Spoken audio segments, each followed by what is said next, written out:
Vision Punjab ਦੇਖ ਰਹੇ ਸਾਰੇ ਹੀ ਦਰਸ਼ਕਾਂ ਨੂੰ, ਸਾਰੇ ਪਰਿਵਾਰਾਂ ਨੂੰ ਬੁੱਧਵਾਰ ਦੀ ਇਹ ਸ਼ਾਮ ਦੀ ਸਭਾ ਦੇ ਵਿੱਚ ਮੇਰੇ ਵੱਲੋਂ ਜਾਨੀ ਹਰਪ੍ਰੀਤ ਰਖਰਾ ਵੱਲੋਂ ਪਿਆਰ ਭਰੀ ਨਿੱਘੀ ਸਤਿ ਸ੍ਰੀ ਅਕਾਲ। ਜੀ ਆਇਆਂ ਨੂੰ। ਧੰਨਵਾਦ ਹੈ ਤੁਹਾਡਾ ਕਿ ਤੁਸੀਂ ਹਰ ਵਾਰੀ ਇਹਨਾਂ ਪ੍ਰੋਗਰਾਮਾਂ ਦੇ ਨਾਲ ਜੁੜਦੇ ਹੋ ਜੋ ਵਿਜ਼ਨ ਪੰਜਾਬ ਤੋਂ ਪ੍ਰਸਾਰਿਤ ਹੁੰਦੇ ਨੇ। ਅੱਜ ਬੁੱਧਵਾਰ ਦੀ ਸ਼ਾਮ ਤੁਹਾਨੂੰ ਪਤਾ ਕਿ ਅਸੀਂ ਕਿਸੇ ਨਾ ਕਿਸੇ ਅਲੱਗ ਤਰ੍ਹਾਂ ਦੀ ਬੁੱਕ ਲੈ ਕੇ ਤੁਹਾਡੀ ਕਚਹਿਰੀ ਵਿੱਚ ਹਾਜ਼ਰ ਹੁੰਦੇ ਹਾਂ। ਸਾਥ ਦਿੰਦੇ ਨੇ ਮੇਰਾ ਸੰਜੀਵ ਖੋਬਲ ਜੀ।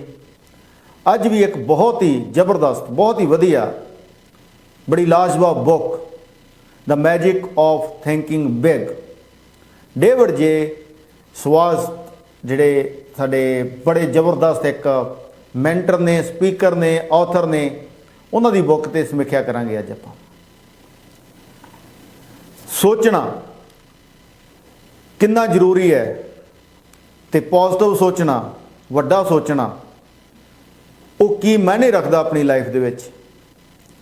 ਆਪਣੇ ਆਪ ਦੇ ਵਿੱਚ ਬਲੀਵ ਕਰਨਾ, ਆਪਣੇ ਆਪ ਦੇ ਵਿੱਚ ਵਿਸ਼ਵਾਸ ਕਰਨਾ, ਆਪਣੇ ਆਪ ਦੀ ਸੈਲਫ ਰਿਸਪੈਕਟ ਕਰਨਾ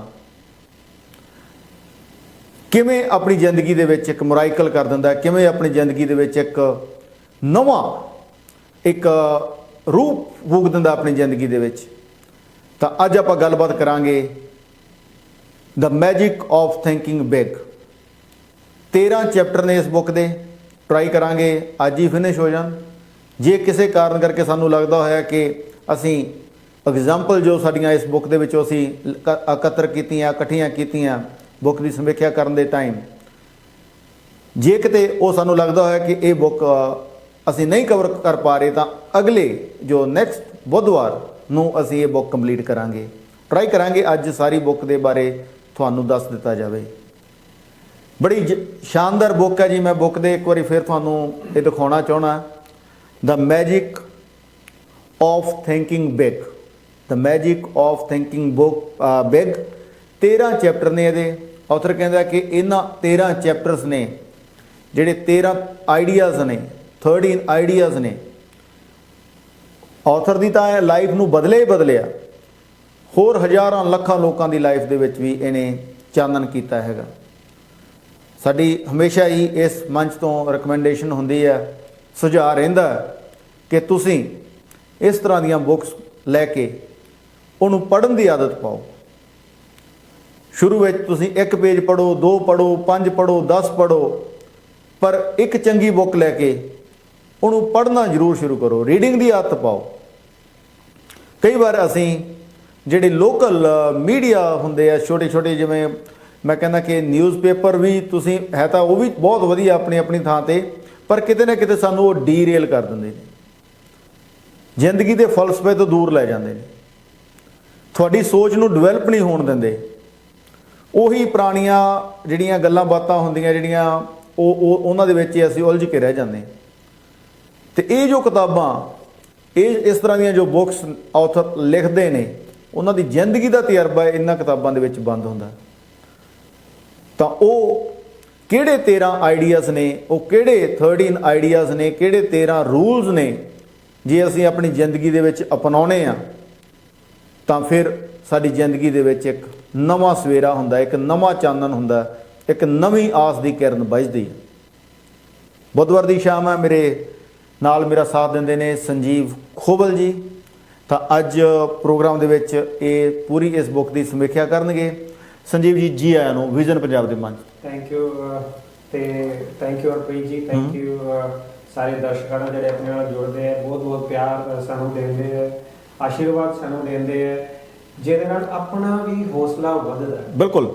ਜਿਹਦੇ ਨਾਲ ਆਪਾਂ ਹੋਰ ਮਿਹਨਤ ਕਰਦੇ ਹਾਂ ਤਾਂ ਕਿ ਆਪਾਂ ਹੋਰ ਕੁਛ ਨਾ, ਇੱਕ ਵਰਡ ਵੀ ਜੇ ਆਪਾਂ ਪੋਜ਼ਿਟਿਵਿਟੀ ਦਾ ਕਿਸੇ ਨੂੰ ਦੇ ਸਕੀਏ ਤੇ ਹਰਪ੍ਰੀਤ ਜੀ ਮੈਨੂੰ ਲੱਗਦਾ ਹੈ ਕਿ ਆਪਣੀ ਉਹ ਵਾਲੀ ਜ਼ਿੰਦਗੀ ਦਾ, ਆਪਣੀ ਜ਼ਿੰਦਗੀ ਦਾ ਉਹ ਵਾਲਾ ਦਿਨ ਸਕਸੈਸਫੁਲ ਹੋ ਗਿਆ। ਬਿਲਕੁਲ। ਤੇ ਜਿਹੜੀ ਅੱਜ ਆਪਾਂ ਗੱਲ ਕਰਨ ਲੱਗੇ ਹਾਂ, ਫਸਟ ਆਫ ਆਲ ਹੁਣ ਆਪਾਂ ਓਨਟਾਰੀਓ ਐਜ਼ ਅ ਪ੍ਰੋਵਿੰਸ ਖੋਲ੍ਹਣ ਲੱਗਾ ਤੇ ਆਪਾਂ ਨੂੰ ਇਸ ਮੰਚ ਵੱਲੋਂ ਇਹ ਮੈਸੇਜ ਦੇਣਾ ਬਹੁਤ ਜ਼ਰੂਰੀ ਹੈ ਕਿ ਸਟਿਲ ਪ੍ਰੋਬਲਮ ਗਈ ਨਹੀਂ ਹੈ। ਆਪਾਂ ਐਂਟਰ ਕਰਨ ਲੱਗੇ ਆ ਨਿਊ ਸਟੇਜ ਆਫ ਲਾਈਫ ਦੇ ਵਿੱਚ ਤੇ ਆਪਾਂ ਨੂੰ ਹੋਰ ਜ਼ਿਆਦਾ ਕੋਸ਼ੀਅਸ, ਹੋਰ ਜ਼ਿਆਦਾ ਸਾਵਧਾਨ ਹੋ ਕੇ ਕੰਮ ਕਰਨ ਦੀ ਲੋੜ ਹੈ, ਹੋਰ ਜ਼ਿਆਦਾ ਹੋ ਕੇ ਬਾਹਰ ਜਾਣ ਦੀ ਲੋੜ ਹੈ, ਹੋਰ ਥੋੜਾ ਸਾ ਕੋਸ਼ੀਅਸਲੀ ਪ੍ਰੈਕਟਿਸ ਕਰਨ ਦੀ ਲੋੜ ਹੈ, ਬਿਲਕੁਲ, ਤਾਂ ਕਿ ਆਪਾਂ ਸਾਰੇ ਮਿਲ ਕੇ ਐਜ਼ ਅ ਕਮਿਊਨਿਟੀ ਸਾਰੇ ਮਿਲ ਕੇ ਇਸ ਪ੍ਰੋਬਲਮ ਨੂੰ ਬੀਟ ਕਰ ਸਕੀਏ। ਬਿਲਕੁਲ ਸੰਜੀਵ ਜੀ, ਇਹ ਜਿਹੜਾ ਮੈਸੇਜ ਆ ਅਸੀਂ ਰਾਹੇ ਬਗਾਹੇ ਹਮੇਸ਼ਾ ਕਿਸੇ ਨਾ ਕਿਸੇ ਪ੍ਰੋਗਰਾਮ ਦੇ ਥਰੂ ਆਪਣੇ ਪਰਿਵਾਰਾਂ ਨੂੰ ਦਿੰਦੇ ਰਹਿੰਦੇ ਆ ਕਿ ਜੋ ਕੋਵਿਡ-19 ਦਾ ਜੋ ਪ੍ਰਕੋਪ ਹੈ, ਬੇਸ਼ੱਕ ਜਿਹੜੀ ਕਰਵ ਸੀਗੀ ਉਹ ਆਪਾਂ ਕੈਨੇਡਾ ਵਾਸੀਆਂ ਨੇ, ਸਰਕਾਰਾਂ ਨੇ, ਸਾਰਿਆਂ ਨੇ ਰਲ ਕੇ ਇੱਕ ਬਹੁਤ ਵੱਡੀ ਮੁਹਿੰਮ ਦੇ ਤਹਿਤ ਇਹਨੂੰ ਫਲੈਟਨ ਕੀਤਾ, ਥੱਲੇ ਵੱਲ ਨੂੰ ਇਹਦਾ ਮੂੰਹ ਮੋੜਿਆ। ਪਰ ਜੇ ਇੰਟਰਨੈਸ਼ਨਲ ਲੈਵਲ ਤੇ ਦੇਖੀਏ ਤਾਂ ਜਿਹੜਾ ਖਤਰਾ ਬਹੁਤ ਜ਼ਿਆਦਾ ਵੱਧਦਾ ਜਾ ਰਿਹਾ ਹੈ। ਆਪਣਾ ਗੁਆਂਢੀ ਮੁਲਕ ਅਮਰੀਕਾ, ਜਿੱਥੇ ਬਹੁਤ ਵੱਡੀ ਇੱਕ ਤਰ੍ਹਾਂ ਨਾਲ ਇਹਨੇ ਪ੍ਰਕੋਪ, ਇਹ ਤਾਂਡਵ ਕੀਤਾ ਇਸ ਵਾਇਰਸ ਨੇ, ਤਾਂ ਉਸ ਤੋਂ ਬਾਅਦ ਜੇ ਆਪਾਂ ਆਪਣੇ ਬੈਕ ਹੋਮ ਦੀ ਗੱਲ ਕਰ ਲਈਏ, ਇੰਡੀਆ ਦੀ, ਭਾਰਤ ਦੀ, ਉੱਥੇ ਵੀ ਅਸੀਂ ਆਲਮੋਸਟ 1 ਮਿਲੀਅਨ ਵੱਲ ਨੂੰ ਵੱਧ ਰਹੇ ਹਾਂ। ਤਾਂ ਫਿਕਰ ਸਾਨੂੰ ਸਾਡੇ ਗੁਆਂਢੀ ਮੁਲਕ ਤੋਂ ਵੀ ਹੈ ਕਿ ਉੱਥੇ ਬਹੁਤ ਜ਼ਿਆਦਾ ਵੱਡੇ ਲੈਵਲ ਤੇ ਇਹ ਵਾਇਰਸ ਫੈਲ ਚੁੱਕਾ ਹੈ। ਫਿਕਰ ਸਾਨੂੰ ਸਾਡੇ ਬੈਕ ਹੋਮ ਦਾ ਵੀ ਹੈ ਕਿ ਜਿੱਥੋਂ ਅਸੀਂ ਸਾਡੀਆਂ ਤਾਰਾਂ, ਸਾਡੀਆਂ ਜੜ੍ਹਾਂ, ਸਾਡੀ ਸੋਚ ਉੱਥੋਂ ਦੇ ਨਾਲ ਜੁੜੀ ਵੀ ਹੈ, ਉੱਥੇ ਵੀ ਇਹ ਕਾਫੀ ਜ਼ਿਆਦਾ ਵੱਡੇ ਪੱਧਰ ਤੇ ਫੈਲਿਆ ਹੋਇਆ। ਤਾਂ ਇੱਕ ਇੱਥੇ ਜਿੱਥੇ ਆਪਾਂ ਰਹਿੰਦੇ ਹਾਂ, ਜੇ ਆਪਾਂ ਕੋਸ਼ਿਸ਼ ਕਰੀਏ, ਜੇ ਆਪਾਂ ਸਾਵਧਾਨੀਆਂ ਲਈਏ, ਜੇ ਆਪਾਂ ਗਾਈਡਲਾਈਨਸ ਨੂੰ ਫੋਲੋ ਕਰੀਏ, ਐਡਵਾਈਜ਼ਰੀ ਨੂੰ ਫੋਲੋ ਕਰੀਏ, ਤਾਂ ਆਪਾਂ ਆਪਣੇ ਜਿਸ ਮੁਲਕ ਦੇ ਵਿੱਚ ਰਹਿੰਦੇ ਹਾਂ ਇੱਥੇ ਕਾਫੀ ਜ਼ਿਆਦਾ ਬਚਾਅ ਕਰ ਸਕਦੇ ਹਾਂ। ਸੋਚਣਾ ਹੀ ਹੁੰਦਾ, ਵੱਡਾ ਸੋਚਣਾ ਹੁੰਦਾ, ਸਹੀ ਸੋਚਣਾ ਹੁੰਦਾ, ਪੋਜ਼ਿਟਿਵ ਵੇ ਨਾਲ ਕਿਸੇ ਵੀ ਚੀਜ਼ ਨੂੰ ਲੈਣਾ ਚਾਹੀਦਾ। ਫੇਜ਼ 3 ਖੁੱਲ੍ਹਣਾ, ਇਹਦਾ ਮਤਲਬ ਆ ਕਿ ਜਨਜੀਵਨ ਆਲਮੋਸਟ ਪਹਿਲਾਂ ਵਰਗਾ ਹੋ ਗਿਆ। ਪਰ ਵਾਇਰਸ ਕਿਸੇ ਦੇ ਕੋਲ ਵੀ ਹੋ ਸਕਦਾ। ਤੁਹਾਡੇ ਖੱਬੇ ਤੁਰਿਆ ਜਾਂਦਾ ਬੰਦਾ, ਉਹਦੇ ਕੋਲ ਵੀ ਹੋ ਸਕਦਾ, ਸੱਜੇ ਤੁਰਿਆ ਜਾਂਦਾ ਉਹਦੇ ਕੋਲ ਵੀ, ਅੱਗੇ ਵਾਲੇ ਕੋਲ ਵੀ, ਪਿੱਛੇ ਵਾਲੇ ਕੋਲ ਵੀ। ਹੁਣ ਜੇ ਆਪਾਂ ਪਬਲਿਕ ਪਲੇਸਿਸ 'ਤੇ ਮਾਸਕ ਪਹਿਨਾਂਗੇ, ਗਲਵਜ਼ ਪਹਿਨਾਂਗੇ, ਹੈਂਡ ਸੈਨੀਟਾਈਜ਼ ਕਰਾਂਗੇ, ਧੋਵਾਂਗੇ, ਇਹਨਾਂ ਨੂੰ ਬਿਨਾਂ ਲੋੜ ਤੋਂ ਬਾਹਰ ਨਹੀਂ ਨਿਕਲਾਂਗੇ, ਇਹ ਵਾਲੀ ਸਮਰ ਨੂੰ ਬਹੁਤ ਜ਼ਿਆਦਾ, ਜੇ ਅੱਗੇ ਆਪਾਂ 10-15 ਵਕੇਸ਼ਨਸ ਕਰਦੇ ਹਾਂ ਲੋਕਲ, ਉਹਨੂੰ 2-3 ਕਰ ਲਓ। ਜੇ ਆਪਾਂ 10-15 ਗੈਦਰਿੰਗਸ ਕਰਦੇ ਹਾਂ, ਆਉਂਦੇ ਜਾਂਦੇ ਹਾਂ, ਕਿਸੇ ਨੂੰ ਸੱਦਦੇ ਹਾਂ, ਘਟਾ ਦਿਓ ਥੋੜ੍ਹਾ ਜਿਹਾ, ਤਾਂ ਉਹਦੇ ਨਾਲ ਇੱਕ ਵਾਰ ਆਪਾਂ ਇਹ ਜਿਹੜਾ ਖਤਰਾ ਇਹਨੂੰ ਘਟਾ ਸਕਦੇ ਹਾਂ। ਤਾਂ ਬੁੱਕ ਵੱਲ ਨੂੰ ਵਾਪਸ ਮੁੜਦੇ ਹਾਂ ਜੀ। ਆਪਣੇ ਜੀਵਨ ਦੇ ਵਿਕਾਸ ਲਈ ਵੱਡਾ ਸੋਚਣਾ, ਸੰਜੀਵ ਜੀ ਕਿਉਂ ਜ਼ਰੂਰੀ ਹੈ? Harpreet ji, as a matter of fact, ਆਪਣੇ ਜਿੰਨੇ ਵੀ ਆਪਣੀ ਰਿਲੀਜੀਅਸ ਬੁੱਕਸ ਹੈ, ਜਿੰਨੇ ਵੀ ਆਪਣੇ ਧਰਮ ਗੁਰੂ ਹੈ ਜੀ, ਉਹ ਇਰਰਿਸਪੈਕਟਿਵ ਆਫ ਕਿ ਕਿਹੜਾ ਰਿਲੀਜਨ ਆਪਾਂ ਫੋਲੋ ਕਰਦੇ ਹਾਂ ਜੀ, ਸਾਰੇ ਇੱਕੋ ਹੀ ਗੱਲ ਕਹਿੰਦੇ ਕਿ ਕਿਸੇ ਦੀ ਵਸੀਅਤ, ਕਿਸੇ ਦੀ ਵਿਰਾਸਤ, ਕਿਸੇ ਦਾ ਬੈਂਕ ਬੈਲੈਂਸ ਜੀ, ਜਾਂ ਕਿਸੇ ਦੀ ਬਾਉਂਡਰੀਜ਼, ਉਹ ਉਹਨਾਂ ਨੂੰ ਵੱਡਾ ਨਹੀਂ ਬਣਾਉਂਦੇ, ਉਹ ਉਹਨਾਂ ਨੂੰ ਸਕਸੈਸਫੁਲ ਨਹੀਂ ਬਣਾਉਂਦੇ ਜੀ। ਜਿਹੜੀ ਚੀਜ਼ ਉਹਨਾਂ ਨੂੰ ਸਕਸੈਸਫੁਲ ਬਣਾਉਂਦੀ ਹੈ, ਤੁਸੀਂ ਹਿਸਟਰੀ ਚੱਕ ਕੇ ਦੇਖ ਲਓ, ਜਿਸ ਵੀ ਕੰਟਰੀ ਦੀ, ਸਾਰੇ ਕਿਤੇ ਇੱਕ ਗੱਲ ਮਿਲਦੀ ਹੈ ਕਿ ਜਿਸ ਕਿਸੇ ਨੇ ਜਿੱਤ ਪਾਈ, ਉਹਦੀ ਸੋਚ ਕੀ ਸੀ? ਸੋਚ ਵੱਡੀ ਸੀ। ਉਹਨਾਂ ਦੀ ਸੋਚ ਵੱਡੀ ਹੁੰਦੀ ਸੀ। ਤੁਸੀਂ ਹਿੰਦੂ ਮਾਈਥੋਲੋਜੀ ਲੈ ਲਓ, ਆਪਣੀ ਇੰਡੀਅਨ ਹਿਸਟਰੀ ਲੈ ਲਓ, ਤੁਸੀਂ ਯੂਰੋਪੀਅਨ ਹਿਸਟਰੀ ਲੈ ਲਓ, ਜਿਹੜੇ ਲੀਡਰਸ ਨੇ ਵੱਡਾ ਸੋਚਿਆ, ਉਹਨਾਂ ਨੇ ਜਿੱਤਿਆ। ਬਿਲਕੁਲ, ਉਹਨਾਂ ਨੇ ਰੂਲ ਕੀਤਾ, ਉਹਨਾਂ ਨੇ ਰਾਜ ਕੀਤਾ।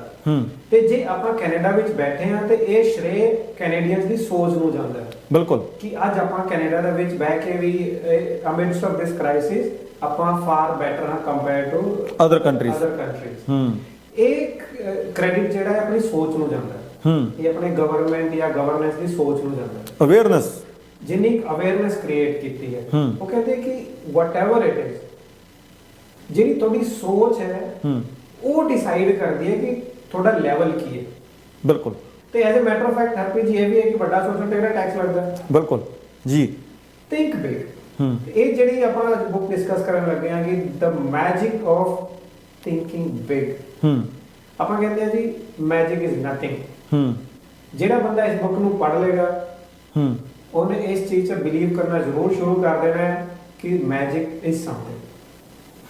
ਉਹ ਕਹਿੰਦੇ ਨਾ, ਜੇ ਮੰਨੋ ਤਾਂ ਗੰਗਾ ਮਈਆ ਨਹੀਂ ਤਾਂ ਵਹਿੰਦਾ ਪਾਣੀ। ਬਿਲਕੁਲ ਹਾਂ। If you believe, it has some auspicious value. If ਜੀ। you believe, if you think big, miracles do happen. Miracles do happen. ਤੇ ਇਹੀ ਗੱਲ ਆਪਣੇ ਜਿਹੜੇ ਆਥਰ ਅੱਜ ਦੀ ਜਿਹੜੀ ਆਪਾਂ ਬੁੱਕ ਡਿਸਕਸ ਕਰਨ ਲੱਗੇ ਹਾਂ, ਦੀ magic of thinking big, David ਜੇ ਸ਼ਵਾਰਜ਼, ਇਹਨਾਂ ਨੇ ਫਰਸਟ ਟਾਈਮ ਪਬਲਿਸ਼ ਕੀਤੀ ਸੀ 1965 ਦੇ ਵਿੱਚ ਜੀ। And after that this book has been like amazingly sold ਜੀ। more than 10 million copies ਪੇਜੀਏ ਦੇ sold out ਹੋ ਚੁੱਕੇ ਹੈ। ਤੇ ਹੁਣ ਜਦੋਂ ਆਡੀਓ ਬੁੱਕਸ ਜਾਂ ਵੀਡੀਓ ਬੁੱਕਸ ਆ ਚੁੱਕੇ ਇਹਨਾਂ ਦੇ, ਤੇ ਇਸ ਬੁੱਕ ਨੇ ਇੰਨਾ ਕੁਝ ਸਿਖਾਇਆ ਆਪਾਂ ਨੂੰ। ਆਈ ਥਿੰਕ ਅਰਪੀ ਜੀ ਇਹ ਬੁੱਕ ਨਹੀਂ, ਇਹ ਡੇਵਿਡ ਦੀ ਜ਼ਿੰਦਗੀ ਹੈ। ਉਹਦੇ ਜਿਹੜੇ ਉਹਦੇ ਤਜਰਬੇ ਸੀਗੇ, ਜਿਹੜੇ ਉਹਨੇ ਇਸ ਬੁੱਕ ਦੇ ਵਿੱਚ ਕੁੱਟ-ਕੁੱਟ ਕੇ ਭਰਤੇ। ਸੰਜੀਵ ਜੀ ਤੁਸੀਂ ਹੈਰਾਨ ਹੋਵੋਗੇ, ਤੁਸੀਂ ਹੁਣ ਦੱਸਿਆ ਕਿ 10 ਮਿਲੀਅਨ ਇਹਦੀਆਂ ਕਾਪੀਜ਼ ਵਿਕੀਆਂ, ਰਾਈਟ ਜੀ। ਜਦੋਂ 2005 ਦੇ ਵਿੱਚ ਮੈਂ ਕੈਨੇਡਾ ਲੈਂਡ ਕੀਤਾ ਤੇ ਮੇਰਾ ਕਿਸੇ ਨਾਲ ਚੰਗੇ ਲੋਕਾਂ ਦੇ ਨਾਲ ਇੱਥੇ ਮੇਰਾ ਵਾਹ ਵਾਸਤਾ ਹੋਇਆ, ਜਿਨ੍ਹਾਂ ਨੂੰ ਜਿਹੜੇ ਸ਼ੌਕੀਨ ਸੀ ਬੁੱਕ ਰੀਡਿੰਗ ਦੇ, ਚੰਗੀਆਂ ਕਿਤਾਬਾਂ ਪੜ੍ਹਨ ਦੇ, ਉਹਨਾਂ ਨੇ ਮੈਨੂੰ ਇਹ ਬੁੱਕ ਦਿੱਤੀ ਸੀ। ਠੀਕ ਹੈ, ਹੋ ਸਕਦਾ ਉਦੋਂ 2-3 ਸਾਲ ਪਹਿਲਾਂ ਉਹਨਾਂ ਕੋਲ ਇਹ ਬੁੱਕ ਹੋਵੇ। ਇੱਥੇ ਲਿਖਿਆ more than 4 million copy sold absolutely 2005 ਦੇ ਵਿੱਚ। ਤਾਂ ਹੁਣ ਇਹ 10 ਮਿਲੀਅਨ ਤੋਂ ਉੱਪਰ ਹੈ ਨਾ। ਤੁਸੀਂ ਦੇਖੋ ਇਹ ਬੁੱਕ ਦੀ ਕਿੰਨੀ ਜ਼ਿਆਦਾ ਇਸ ਬੁੱਕ ਦੇ ਵਿੱਚ ਕੀ ਕੁਝ ਲਿਖਿਆ ਤੇ ਕਿਵੇਂ ਇਹਦਾ ਵਰਕ ਘੇਰਾ ਫੈਲ ਰਿਹਾ ਹੈਗਾ ਇਸ ਬੁੱਕ ਦਾ। ਤਾਂ ਆਪਾਂ ਪਹਿਲਾਂ ਮੈਂ ਦਰਸ਼ਕਾਂ ਨੂੰ ਇਹ ਫਿਰ ਦੁਬਾਰਾ ਦੱਸ ਦਿਆਂ ਕਿ ਦ ਮੈਜਿਕ ਆਫ ਥਿੰਕਿੰਗ ਬਿਗ, ਇਹ ਜਿਹੜੀ ਬੁੱਕ ਆ ਇਹ ਤੁਸੀਂ ਦੇਖ ਰਹੇ ਹੋ ਸਕਰੀਨ ਦੇ ਉੱਪਰ। ਵਿਜ਼ਨ ਪੰਜਾਬ ਦਾ ਇਹ ਬੜਾ ਇੱਕ ਉਪਰਾਲਾ ਮੈਂ ਸਮਝਦਾ ਕਿ ਇਹ ਹੈ ਨਾ, ਵਿਜ਼ਨ ਪੰਜਾਬ ਇਹ ਮੰਚ ਜੋ ਉਪਰਾਲਾ ਕਰ ਰਿਹਾ ਕਿ ਅਸੀਂ ਆਪਣੇ ਜਿਹੜੇ ਸਾਡੇ ਪਰਿਵਾਰ ਸਾਡੇ ਨਾਲ ਜੁੜੇ ਹੋਏ ਆ, ਅਸੀਂ ਚਾਹੁੰਦੇ ਆ ਕਿ ਇਸ ਤਰ੍ਹਾਂ ਦੀਆਂ ਜਿਹੜੀਆਂ ਆਦਤਾਂ, ਹੈਬਿਟਸ ਹੈਗੀਆਂ, ਠੀਕ ਹੈ, ਚੰਗੀਆਂ ਕਿਤਾਬਾਂ ਪੜ੍ਹਨ ਦੀ, ਉਹ ਸਾਡੇ ਪਰਿਵਾਰਾਂ ਦੇ ਵਿੱਚ, ਸਾਡੇ ਬੱਚਿਆਂ ਦੇ ਵਿੱਚ ਇਸ ਦਾ ਰੁਝਾਨ ਵਧਣਾ ਚਾਹੀਦਾ। ਦੈਟਸ ਵਾਈ ਅਸੀਂ ਇੱਕ ਲੜੀਵਾਰ ਇੱਕ ਤਰ੍ਹਾਂ ਨਾਲ ਪ੍ਰੋਗਰਾਮ ਕਿਸੇ ਨਾ ਕਿਸੇ ਚੰਗੀ ਬੁੱਕ ਦੀ ਸਮੀਖਿਆ ਅਸੀਂ ਇਸ ਮੰਚ ਤੋਂ ਕਰਦੇ ਹਾਂ। ਤੁਸੀਂ ਵੀ ਇੱਕ ਸਾਡੇ ਨਾਲ ਵਾਅਦਾ ਕਰੋ ਕਿ ਜਦੋਂ ਤੁਸੀਂ ਇਹ ਪ੍ਰੋਗਰਾਮ ਦੇਖਦੇ ਹੋ, ਪ੍ਰੋਗਰਾਮ ਦੇ ਵਿੱਚ ਕਿਉਂਕਿ ਟਾਈਮ ਬੜਾ ਸੀਮਿਤ ਹੁੰਦਾ ਕਿ ਸਾਰੀ ਬੁੱਕ ਨੂੰ ਅਸੀਂ ਖੰਗੋਲ ਨਹੀਂ ਸਕਦੇ, ਸਮੀਖਿਆ ਕਰਦੇ ਹਾਂ, ਮੋਟੇ-ਮੋਟੇ ਜਿਹੜੇ ਪੁਆਇੰਟ ਮੇਨ ਅਸੀਂ ਤੁਹਾਡੇ ਅੱਗੇ ਰੱਖਦੇ ਹਾਂ, ਪਰ ਤੁਸੀਂ ਇਹ ਕਿਤਾਬਾਂ ਪੜ੍ਹਨ ਦੀ ਆਦਤ ਜ਼ਰੂਰ ਪਾਓ ਕਿਉਂਕਿ ਟਾਈਮ ਹੁੰਦਾ ਆਪਣੇ ਕੋਲੇ। ਜੇ ਤੁਹਾਡੇ ਕੋਲੇ 2 ਪੇਜ ਪੜ੍ਹਨ ਦਾ ਟਾਈਮ ਆ 2 ਪੇਜ ਪੜ੍ਹੋ, 4 ਪੜ੍ਹਨ ਦਾ ਟਾਈਮ ਆ 4 ਪੜ੍ਹੋ। ਸ਼ੁਰੂ ਕਰੋ ਕੋਈ ਬੁੱਕ, 1 ਸਾਲ ਰੱਖ ਲਓ ਇੱਕ ਬੁੱਕ ਵਾਸਤੇ, ਫਿਰ 6 ਮਹੀਨੇ ਰੱਖੋ ਇੱਕ ਬੁੱਕ ਵਾਸਤੇ, ਫਿਰ 3 ਮਹੀਨੇ ਰੱਖੋ, ਫਿਰ 1 ਮਹੀਨੇ 'ਚ ਇੱਕ ਬੁੱਕ ਪੜ੍ਹਨੀ ਸ਼ੁਰੂ ਕਰੋ। ਦੇਖੋ ਫਿਰ ਕਿਵੇਂ ਮਿਰਾਕਲ ਹੁੰਦਾ, ਕਿਵੇਂ ਮੈਜਿਕ ਹੁੰਦਾ ਲਾਈਫ ਦੇ ਵਿੱਚ। ਸੰਜੀਵ ਜੀ, believe you can succeed and you will. ਜੀ ਹਰਪ੍ਰੀਤ ਜੀ, ਜਿਹੜਾ ਪਹਿਲਾ ਚੈਪਟਰ ਹੁੰਦਾ title believe you can succeed and you definitely will. Definitely ਯਾ ਜੀ ਉਹ ਸਹੀ ਕਹਿੰਦੇ ਆ ਕਿ ਜੇ ਤੁਸੀਂ ਸਮਝਦੇ ਹੋ ਕਿ ਤੁਸੀਂ ਪਹਾੜ ਨੂੰ ਹਿਲਾ ਸਕਦੇ ਹੋ ਤੇ ਤੁਸੀਂ ਕਰ ਸਕਦੇ ਹੋ। ਹੁਣ ਜਿਹੜੇ ਸੋਚਦੇ ਹੀ ਨਹੀਂ ਕਿ ਮੈਂ ਕੁਝ ਕਰ ਸਕਦਾ, ਉਹ ਕਦੇ ਨਹੀਂ ਕਰ ਸਕਦੇ ਜੀ। ਤੇ ਇਹਨਾਂ ਨੇ ਬਹੁਤ ਸਾਰੇ ਐਗਜ਼ਾਮਪਲਸ ਦਿੱਤੇ ਆ। ਇਹ ਕਹਿੰਦੇ ਕਿ ਇੱਕ ਵਾਰ ਮੈਂ ਮਾਰਕੀਟਿੰਗ ਇਵੈਂਟ 'ਚ ਗਿਆ। ਹੁਣ ਜਿਹੜਾ ਬੰਦਾ ਮਾਰਕੀਟਿੰਗ ਜਿਸ ਪ੍ਰੋਡਕਟ ਦੀ ਜਾਂ ਜਿਸ ਕੰਪਨੀ ਦਾ ਜਿਹੜਾ ਇਵੈਂਟ ਚੱਲ ਰਿਹਾ ਸੀ, ਉੱਥੇ average salary of a person was $12,000। ਜਦੋਂ ਉਹਨੇ ਪੁੱਛਿਆ, ਆਪਣੇ ਡੇਵਿਡ ਨੇ ਪੁੱਛਿਆ ਕਿ somebody who is there on the stage speaking to hundreds of people, ਉਹਨਾਂ ਦੀ ਸੈਲਰੀ ਕਿੰਨੀ ਹੋਣੀ ਹੈ ਜੀ? ਉਹਨਾਂ ਨੂੰ ਪਤਾ ਲੱਗਿਆ $60,000, $60,000। then he started thinking कि $60,000 जिथे एवरेज सैलरी $12,000 है, what is different? उन्होंने चेक किया, 2 ही हाथ है, 2 ही आंखां है, 2 ही कान है, सेम 24 घंटे है दिन दे, सेम रब ने बनाया है, सेम एजुकेशन है, सेम धरती दे जन्म होया है, what is different? Deep analysis तो बाद पता लग गया कि ਜਿਹੜਾ ਬੰਦਾ 60,000 ਦੀ ਇਨਕਮ ਕਰਦਾ ਸੀ, ਉਹਦੀ ਸੋਚ ਵੱਡੀ ਸੀ, ਬਿਲੀਵ ਵੱਡਾ ਸੀ, ਆਪਣੇ ਆਪ ਬਿਲੀਵ ਵੱਡਾ ਸੀ, ਟਰਸਟ ਤੇ ਫੇਥ ਵੱਡਾ ਸੀ। ਉਹ ਜਿਹੜੀ ਉਹਨਾਂ ਦੀ ਸੋਚ ਵੱਡੀ ਸੀ, ਦੇ ਸੈਡ ਕਿ ਉਹਨਾਂ ਦੀ ਸੋਚ 5 ਟਾਈਮਸ ਬਿਗਰ ਸੀ as compare to other average people ਜੀ। ਇਹਦੇ ਵਿੱਚ ਇਹ ਵੀ ਹੁੰਦਾ ਕਿ ਜਦੋਂ ਬਹੁਤ ਸਾਰੇ ਲੋਕ ਕਿਉਂ ਰੁਕ ਜਾਂਦੇ ਸੀ ਕੁਝ ਕਰਨ ਤੋਂ, ਉਹਨਾਂ ਨੂੰ ਐਂ ਹੁੰਦਾ ਕਿ ਇਹ ਮੈਂ ਕਿਵੇਂ ਕਰ ਸਕਦਾ। ਪਹਿਲਾਂ ਤਾਂ ਉਹ ਆਪਦੇ ਆਪ ਤੇ ਉਹ ਕੁਐਸਚਨ ਮਾਰਕ ਕਰ ਲੈਂਦੇ ਆ ਕਿ ਮੈਂ ਕਰ ਸਕਦਾ। ਫਿਰ ਜੇ ਉਹ ਇਸ ਕੁਐਸਚਨ 'ਚੋਂ ਬਾਹਰ ਆਉਂਦੇ ਆ, ਫਿਰ ਉਹਨਾਂ ਦਾ ਅਗਲਾ ਕੁਐਸਚਨ ਆਪਣੇ ਆਪ ਨਾਲ ਹੁੰਦਾ, ਇਹ ਕਿਵੇਂ ਹੋਊਗਾ, ਕਿਵੇਂ ਕਰ ਸਕਦਾ। ਠੀਕ ਹੈ, ਹੁਣ ਇਹ ਬੁੱਕ ਕੀ ਕਹਿੰਦੀ ਹੈ, ਪਹਿਲਾ ਚੈਪਟਰ ਕੀ ਕਹਿੰਦਾ, ਇਹ ਕਹਿੰਦਾ ਵੀ ਤੁਸੀਂ ਪਹਿਲਾਂ ਤਾਂ ਆਪਣਾ ਬਲੀਵ ਬਿਲਡ ਕਰੋ ਕਿ ਹਾਂ ਆਈ can do, I will do, I must do. ਜਦੋਂ ਇਹ ਤੁਸੀਂ ਇਹਨੂੰ ਬਲੀਵ ਨੂੰ ਆਪਦੇ ਨੂੰ ਬਿਲਡ ਕਰੋਗੇ ਤਾਂ ਜਿਹੜਾ ਹੋਪ ਵਾਲਾ ਪਾਰਟ ਆ ਕਿਵੇਂ ਹੋਊਗਾ, ਉਹ ਆਪਣੇ ਆਪ ਹੀ ਸੋਲਵ ਹੋ ਜਾਂਦਾ।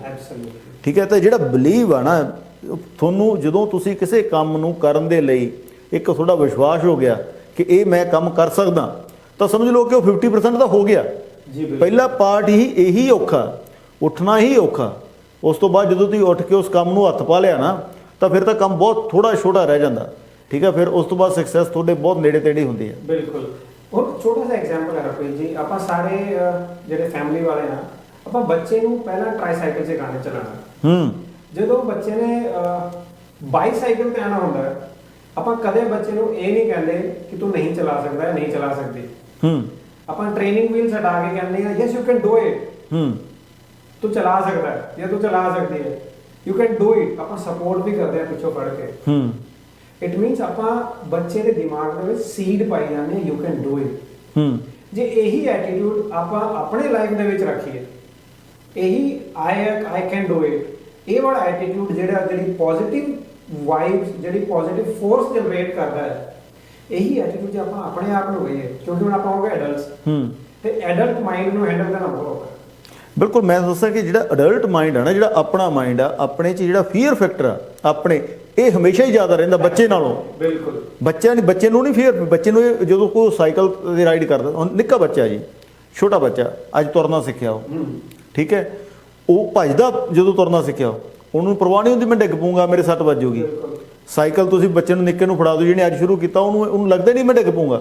ਜੇ ਉਹ ਡਿੱਗ ਵੀ ਪੈਂਦਾ, ਉਸ ਚੀਜ਼ ਦੀ ਪਰਵਾਹ ਨਹੀਂ ਕਰਦਾ, ਫੀਅਰ ਫੈਕਟਰ ਹੀ ਨਹੀਂ ਹੁੰਦਾ ਉਹਦਾ। ਠੀਕ ਹੈ, ਹੁਣ ਆਪਣੇ ਵਿੱਚ ਆਪਾਂ ਕੰਮ ਕਰਨ ਤੋਂ ਪਹਿਲਾਂ ਹੀ ਡਰਨ ਲੱਗ ਜਾਂਦੇ ਆ, ਜੇ ਐਂ ਹੋ ਗਿਆ ਤਾਂ, ਜੇ ਕਿਤੇ ਐਂ ਹੋ ਗਿਆ ਤਾਂ ਫਿਰ ਕੀ ਕਰਾਂਗੇ, ਮਤਲਬ ਇਸ ਚੀਜ਼ ਦੇ ਵਿੱਚ ਉਲਝਾ ਲੈਂਦੇ ਆਪਦੇ ਆਪ ਨੂੰ। ਠੀਕ ਹੈ, ਫਿਰ ਆਪਣੇ ਗਾਂ ਅਗਲਾ ਜਿਹੜਾ ਜਿਵੇਂ ਚੈਪਟਰ ਆ, ਆਪਣੇ ਫਿਰ ਐਕਸਕਿਊਜ਼ ਬੜੇ ਹੁੰਦੇ ਆ ਜੀ। ਠੀਕ ਹੈ, ਹੁਣ ਜਿਹੜਾ ਨੈਕਸਟ ਚੈਪਟਰ ਆ, ਕਿਉਰ ਯੋਰਸੈਲਫ, ਉਹ ਕਹਿੰਦੇ ਕਿ ਇੱਕ ਜਿਹੜੀ ਪ੍ਰੋਬਲਮ ਹੈ ਉਹਨੂੰ ਕਹਿੰਦੇ ਐਕਸਕਿਊਜ਼ਾਈਟਿਸ ਜੀ। ਇਹ ਹਰਪ੍ਰੀਤ ਜੀ ਮੈਂ ਗੱਲ ਸੁਣੀ ਸੀ 1998 ਦੇ ਵਿੱਚ। ਹਾਂਜੀ। ਮੈਂ ਐਥਲੈਟਿਕਸ ਪ੍ਰੈਕਟਿਸ ਕਰਦਾ ਸੀ ਜੀ, ਤੇ ਆਈ ਵਾਸ ਉਹ ਤੇ ਆਪਣਾ ਨਵਾਂ ਐਸਟ੍ਰੋਟਰਫ ਦਾ ਟਰੈਕ ਬਣਾ ਸੀ, ਜਿਹੜਾ ਸਿੰਥੈਟਿਕ ਟਰੈਕ ਹੁੰਦਾ। ਸਮਝ ਗਿਆ ਜੀ। ਤੇ ਮੈਂ ਪ੍ਰੈਕਟਿਸ ਕਰਦੇ ਡਿੱਗ ਪਿਆ। I used to run 1600 metres race ਜੀ। 1600 ਮੀਟਰ ਕਰਦੇ ਤੀਜੇ ਚੱਕਰ ਜਦੋਂ 1200 ਮੀਟਰ ਕ੍ਰੋਸ ਹੋ ਗਏ, ਮੈਂ ਡਿੱਗ ਪਿਆ। ਮੇਰੇ ਇੰਜਰੀ ਹੋ ਗਈ। ਮੇਰੇ ਕੋਚ ਨੇ ਮੈਨੂੰ ਪੁੱਛਿਆ ਵਾਟ ਹੈਪਨ, ਤੇ ਮੈਂ ਉਹਨਾਂ ਨੂੰ ਇਹ ਗੱਲਾਂ ਕਹਿਣਾ ਸ਼ੁਰੂ ਕਰਤਾ ਕਿ ਨਹੀਂ ਮੈਂ ਥੱਕ ਗਿਆ, ਮੈਂ ਇਹ ਨਹੀਂ ਕੀਤਾ, ਮੈਂ ਉਹ ਨਹੀਂ ਕੀਤਾ। He said excusitis is the biggest problem an athlete can have. ਕਹਿੰਦੇ ਡਿਜ਼ੀਜ਼ ਆ ਫੇਲਿਅਰ ਦਾ। ਕਹਿੰਦੇ ਇਹ ਵਾਲਾ ਜਿਹੜੀ ਪ੍ਰੋਬਲਮ ਜਿਸ ਨੂੰ ਲੱਗੀ ਨਾ, ਉਹ ਫੇਲਿਅਰ ਹੈ। ਹਾਂ, ਬਿਮਾਰੀ ਹੈ ਤੇ ਤੁਸੀਂ ਫੇਲ ਨਹੀਂ ਹੋ ਸਕਦੇ। ਉਹ ਕਹਿੰਦੇ ਐਕਸਕਿਊਜ਼ਾਈਟਿਸ ਹੈ ਕੀ ਚੀਜ਼, ਮੈਂ ਸੁਣਿਆ ਨਹੀਂ। ਉਦੋਂ ਗੂਗਲ ਵੀ ਨਹੀਂ ਸੀ ਹੁੰਦਾ। ਅੱਜ ਹਰ ਚੀਜ਼ ਦਾ ਸੋਲੂਸ਼ਨ, ਹਰ ਚੀਜ਼ ਦਾ ਆਨਸਰ ਗੂਗਲ ਤੇ ਪਿਆ ਜੀ। ਤੇ ਮੈਂ ਕੋਚ ਨੂੰ ਪੁੱਛਿਆ, coach Sahib what this ਐਕਸਕਿਊਜ਼ਾਈਟਿਸ is, ਤੇ ਉਹਨਾਂ ਨੇ ਸੇਮ ਇਸ ਤਰੀਕੇ ਨਾਲ ਸਮਝਾਇਆ ਜਿਵੇਂ ਆਪਣੇ ਡੇਵਿਡ ਨੇ ਸਮਝਾਇਆ ਜੀ। ਉਹ ਕਹਿੰਦੇ ਜਦੋਂ ਆਪਾਂ ਹੋ ਗਏ ਵੱਡੇ, ਆਪਣੀ ਸੋਚ ਹੋ ਗਈ ਮੀਡੀਓਕਰ। ਆਪਾਂ ਕੀ ਸੋਚਦੇ ਆ, ਉਹਨਾਂ ਨੇ ਕਿਉਂ ਨਹੀਂ ਕੀਤਾ, why haven't they done ਜੀ, why they don't do, why they are not doing, why they cannot do, why they are not doing। ਇਹ ਜਿਹੜੇ ਕੁਐਸਚਨਸ ਹੈ, ਇਹ ਜਿਹੜੇ ਐਕਸਕਿਊਜ਼ਸ ਹੈ, ਇਹ ਆਪਾਂ ਕਹਿੰਦੇ ਆ ਕਿ ਮੈਂ ਕੰਫਰਟੇਬਲ ਹਾਂ, ਮੈਂ ਆਪਣੀ ਕੰਫਰਟ ਜ਼ੋਨ ਨਹੀਂ ਛੱਡਣੀ। ਨਾਲੇ ਡੇਵਿਡ ਕਹਿੰਦੇ ਕਿ once you are out of your comfort zone, ਉੱਥੇ ਤੁਹਾਡਾ ਐਕਸਕਿਊਜ਼ਾਈਟਿਸ ਖਤਮ ਹੋ ਜਾਂਦਾ, ਉੱਥੇ ਤੁਸੀਂ ਗਰੋ ਕਰਦੇ ਹੋ, ਉੱਥੇ ਤੁਸੀਂ ਸਟੈਪ ਆਊਟ ਕਰਦੇ ਹੋ ਜੀ। ਜਦੋਂ ਤੁਸੀਂ ਆਪ ਦੇ ਇਸ ਐਕਸਕਿਊਜ਼ਾਈਟਿਸ ਵਾਲੀ ਪ੍ਰੋਬਲਮ ਨੂੰ ਛੱਡ ਦੋਗੇ, ਇਹਦਾ ਤੁਸੀਂ ਆਪ ਹੀ ਕਰ ਸਕਦੇ ਹੋ, ਕਿਉਂ ਕੋਈ ਹੋਰ ਨਹੀਂ ਕਰ ਸਕਦਾ। ਉਹ ਕਹਿੰਦੇ ਕਿ ਐਕਸਕਿਊਜ਼ਾਈਟਿਸ ਕਿਸ ਟਾਈਪ ਦੇ ਹੋ ਸਕਦੇ ਆ। ਸਭ ਤੋਂ ਪਹਿਲਾਂ ਜਿਹੜਾ ਆਪਾਂ ਲਾਸਟ ਤੇ ਵੀ ਡਿਸਕਸ ਕੀਤਾ ਸੀ, ਜਿਹੜਾ ਸਰਕਲ ਆਫ ਕੰਸਰਨ ਹੁੰਦਾ ਆਪਣਾ ਜੀ। ਲੋਕਾਂ ਨੇ ਕੀ ਕਹਿਣਾ, ਮੇਰੇ ਪੜੋਸੀ ਨੇ ਕੀ ਕਹਿਣਾ, ਉਹਨੇ ਕੀ, ਉਹ ਕੀ ਸੋਚਾਂਗੇ, ਚਾਰ ਲੋਕੀ ਕੀ ਸੋਚਣਗੇ। ਅੱਜ ਲੱਗੇ ਨਹੀਂ ਸਮਝ ਲੱਗੇ ਚਾਰ ਲੋਕੀ ਹੈ ਕਿਤੇ।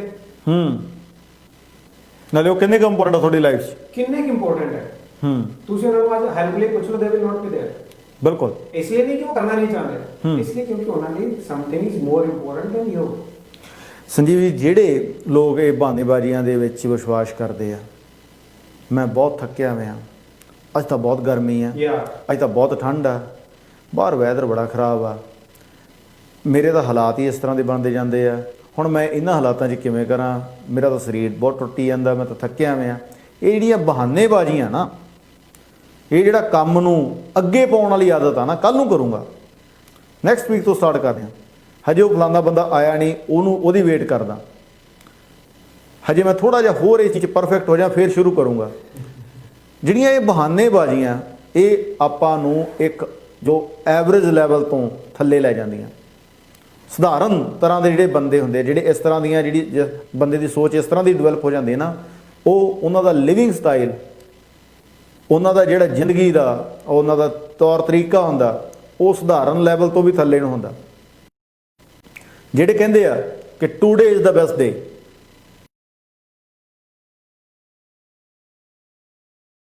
ਹੁਣ ਉਹ ਟਾਈਮ ਆ ਕਿ ਮੈਂ ਹੁਣ ਕੁਝ ਕਰਕੇ ਦਿਖਾਵਾਂ।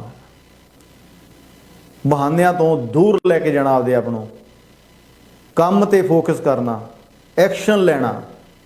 ਇਕੱਲੇ ਆਈਡੀਆਜ਼ ਨਹੀਂ ਬਣਾਉਣੇ, ਆਈਡੀਆਜ਼ ਤਾਂ ਹੀ ਵਰਥ ਆ ਜੇ ਉਹਨਾਂ ਦੇ ਐਕਸ਼ਨ ਹੋਊਗਾ, ਪੋਜ਼ਿਟਿਵ ਵੇ ਦੇ ਨਾਲ ਐਕਸ਼ਨ ਹੋਊਗਾ, ਫੋਕਸਡ ਐਕਸ਼ਨ ਹੋਊਗਾ।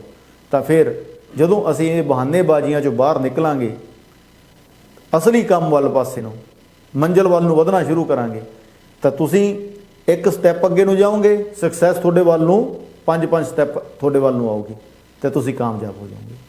ਤਾਂ ਬੜਾ ਜ਼ਰੂਰੀ ਹੈ ਕਿ ਕਿਸੇ ਵੀ ਤਰ੍ਹਾਂ ਦਾ ਤੁਹਾਡੇ ਦਿਮਾਗ 'ਚ ਕੋਈ ਬਹਾਨਾ ਆਉਂਦਾ, ਆਪਦੇ ਕਿਸੇ ਵੀ ਇੰਪੋਰਟੈਂਟ ਕੰਮ ਨੂੰ ਸ਼ੁਰੂ ਕਰਨ ਦੇ ਲਈ, ਉਹਨੂੰ ਉਦੋਂ ਹੀ ਨੱਪ ਦਿਓ ਕਿਤੇ ਨਾ ਕਿਤੇ, ਬਾਹਰ ਨਿਕਲੋ ਉਸ ਚੀਜ਼ 'ਚੋਂ। ਜਦੋਂ ਬਾਹਰ ਨਿਕਲਾਂਗੇ ਤਾਂ ਫਿਰ ਤੁਹਾਨੂੰ ਚਾਨਣ ਦਿਸੂਗਾ। ਸੰਜੀਵ ਜੀ, ਕੁਝ ਹੋਰ ਐਡ ਕਰਨਾ ਚਾਹੁੰਦੇ ਇਸ ਚੈਪਟਰ ਦੇ ਵਿੱਚ? ਉਹ ਕਹਿੰਦੇ ਜੀ ਐਕਸਕਿਊਜ਼ਾਈਟਿਸ ਜਿਹੜਾ ਹੈ ਕਿਵੇਂ ਕਿਵੇਂ ਦਿਖ ਸਕਦਾ ਆਪਾਂ ਨੂੰ।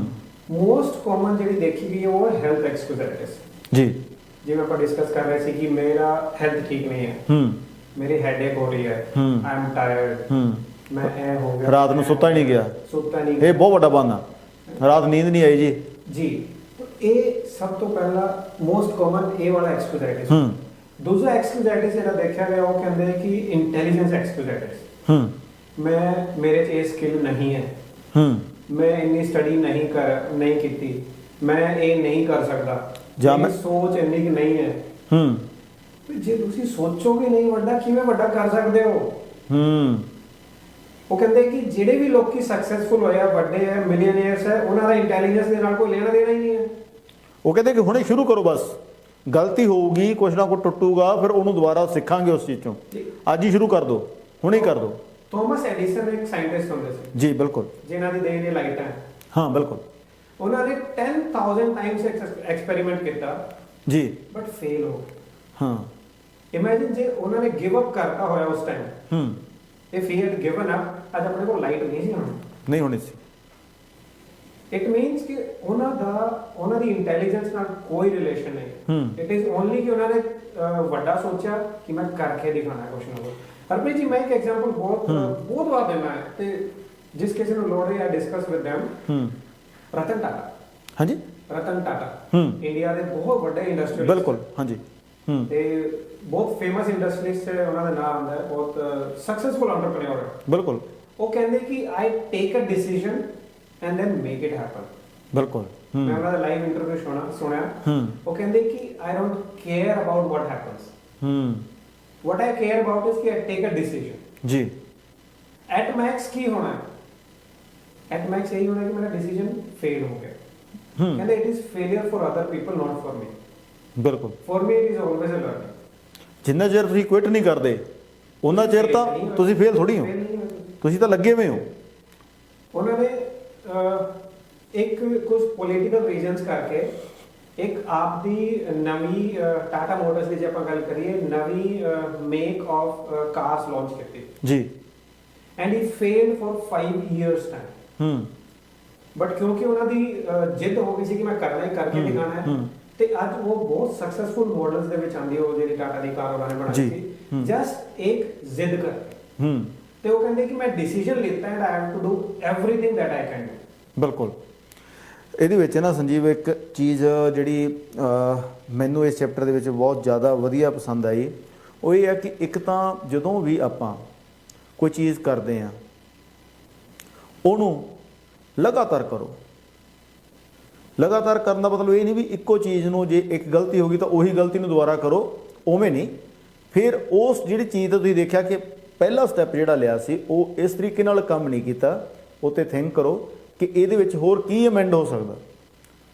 ਥਾਮਸ ਐਡੀਸਨ ਉਹਨੇ ਇਹ ਨਹੀਂ ਕਿ 10,000 ਵਾਰੀ ਇੱਕੋ ਗੱਲ ਕੀਤੀ ਤੇ ਬੱਲਬ ਜਗਣ ਲੱਗ ਗਿਆ। ਉਹਨੇ ਦੇਖਿਆ ਕਿ ਪਹਿਲਾਂ ਕੁਛ ਕਰਕੇ ਦੇਖਿਆ, ਉਹ ਨਹੀਂ ਵਰਕ ਕੀਤਾ, ਤਾਂ ਫਿਰ ਉਹਨੇ ਦੂਸਰੇ ਤਰੀਕੇ ਨਾਲ ਕਰਕੇ ਦੇਖਿਆ, ਫਿਰ ਉਹਨੇ ਤੀਸਰੇ ਤਰੀਕੇ ਨਾਲ ਕਰਕੇ ਦੇਖਿਆ, ਫੇਲ ਹੁੰਦਾ ਗਿਆ, ਸਿੱਖਦਾ ਗਿਆ, ਫੇਲ ਹੁੰਦਾ ਗਿਆ, ਸਿੱਖਦਾ ਗਿਆ। ਤੇ ਇੱਕ ਟਾਈਮ ਤੇ ਜਦੋਂ ਉਹ ਬੱਲਬ ਜਗਿਆ, ਜਦੋਂ ਉਹ ਰੋਸ਼ਨੀ ਹੋਈ, ਜਦੋਂ ਉਹ ਚਾਨਣ ਹੋਇਆ, ਤਾਂ ਅੱਜ ਉਹ ਚਾਨਣ ਹਰ ਕਿਤੇ ਹੈ। ਤਾਂ ਇਹ ਜਦੋਂ ਆਪਾਂ ਇੱਕ ਜਿੱਦ ਲੈ ਲੈਂਦੇ ਹਾਂ, ਆਪਾਂ ਦਿਮਾਗ ਦੇ ਵਿੱਚ ਇੱਕ ਚੀਜ਼ ਬਾ ਲੈਂਦੇ ਹਾਂ ਕਿ I can do, then I will do. ਜਿਹੜੀ ਤੀਸਰੀ ਸਟੇਜ ਹੁੰਦੀ ਹੈ ਸਭ ਤੋਂ ਜ਼ਰੂਰੀ, ਆਈ ਮਸਟ ਡੂ। ਜਦੋਂ ਤੁਸੀਂ ਆਈ ਕੈਨ ਡੂ ਨੂੰ ਆਈ ਮਸਟ ਡੂ ਤੱਕ ਲੈ ਜਾਂਦੇ ਹੋ ਤਾਂ ਫਿਰ ਕਿਸੇ ਵੀ ਰਿਜ਼ਲਟ ਦੇ ਆਉਣ ਦੀ ਸੰਭਾਵਨਾ 100% ਵਾਂਗੂ ਹੋ ਜਾਂਦੀ ਹੈ। ਇੱਕ ਤੁਹਾਡੇ ਅੰਦਰ ਇੱਕ ਦ੍ਰਿੜ ਨਿਸ਼ਚਾ ਹੋ ਗਿਆ, ਇੱਕ ਤੁਸੀਂ ਬਸ ਉਸ ਪਾਥ ਨੂੰ ਤੁਰ ਪਏ, ਤਾਂ ਫਿਰ ਰਿਜ਼ਲਟ ਜਿਹੜੇ ਹੈਗੇ ਆ, ਸਫਲਤਾ ਜਿਹੜੀ ਹੈਗੀ ਆ, ਸਕਸੈਸ ਜਿਹੜੀ ਹੈਗੀ ਆ, ਉਹਦੇ ਤੋਂ ਤੁਸੀਂ ਵਾਂਝੇ ਨਹੀਂ ਹੋ ਸਕਦੇ। ਸਮਾਂ ਹੋ ਚੱਲਿਆ ਇੱਕ ਛੋਟੀ ਜਿਹੀ ਬ੍ਰੇਕ ਦਾ। 1-2 ਮਿੰਟ ਦੀ ਬ੍ਰੇਕ ਤੋਂ ਬਾਅਦ ਤੁਹਾਡੇ ਨਾਲ ਦੁਬਾਰਾ ਫਿਰ ਰਾਬਤਾ ਕਰਦੇ ਹਾਂ।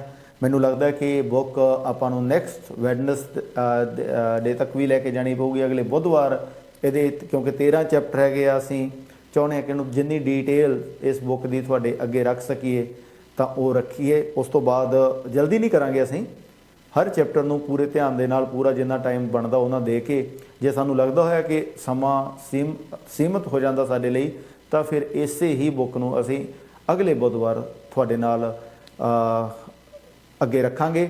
ਪਰ ਹੁਣ ਅਸੀਂ ਇੱਕ ਛੋਟੀ ਜਿਹੀ ਬ੍ਰੇਕ ਤੋਂ ਬਾਅਦ ਤੁਹਾਡੇ ਨਾਲ ਫਿਰ ਜੁੜਦੇ ਹਾਂ ਜੀ।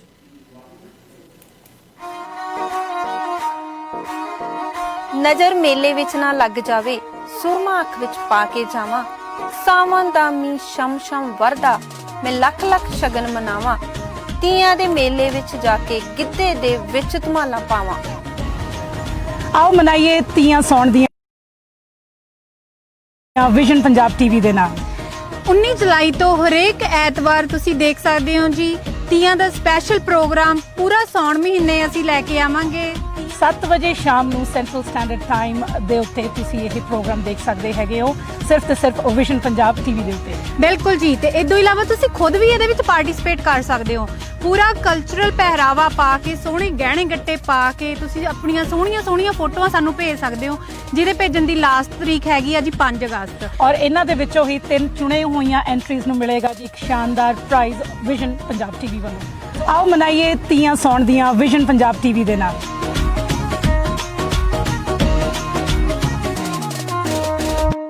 ਹੁਣ ਤੁਹਾਡੇ ਸੁਪਨਿਆਂ ਦਾ ਘਰ ਖਰੀਦਣਾ ਤੇ ਪ੍ਰਾਪਰਟੀ ਨੂੰ ਵੇਚਣਾ ਹੋਇਆ ਹੋਰ ਵੀ ਸੁਖਾਲਾ, ਕਿਉਂਕਿ ਹੁਣ ਹਰਪ੍ਰੀਤ ਰੱਖਰਾ ਸ਼ੁਰੂ ਤੋਂ ਲੈ ਕੇ ਅੰਤ ਤੱਕ ਦੇਣਗੇ ਤੁਹਾਡਾ ਸਾਥ।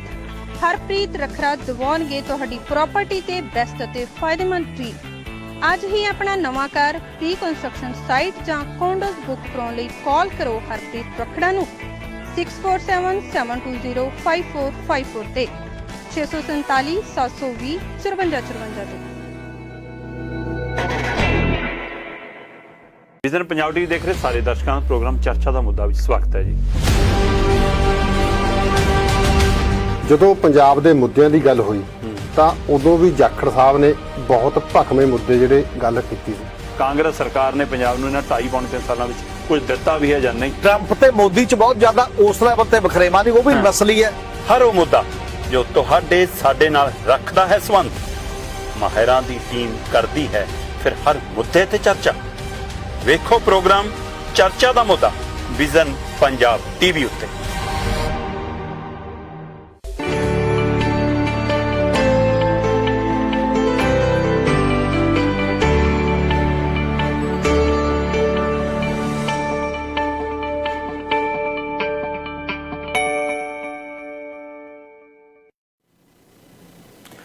ਇੱਕ ਵਾਰ ਫਿਰ ਤੋਂ ਸਵਾਗਤ ਹੈ ਜੀ। ਬ੍ਰੇਕ ਤੋਂ ਬਾਅਦ ਵਿਜ਼ਨ ਪੰਜਾਬ ਦੇ ਇਸ ਮੰਚ ਤੇ ਪ੍ਰੋਗਰਾਮ ਦੇ ਵਿੱਚ ਚਰਚਾ ਹੋ ਰਹੀ ਹੈ ਬਹੁਤ ਹੀ ਵਧੀਆ book the magic of thinking big.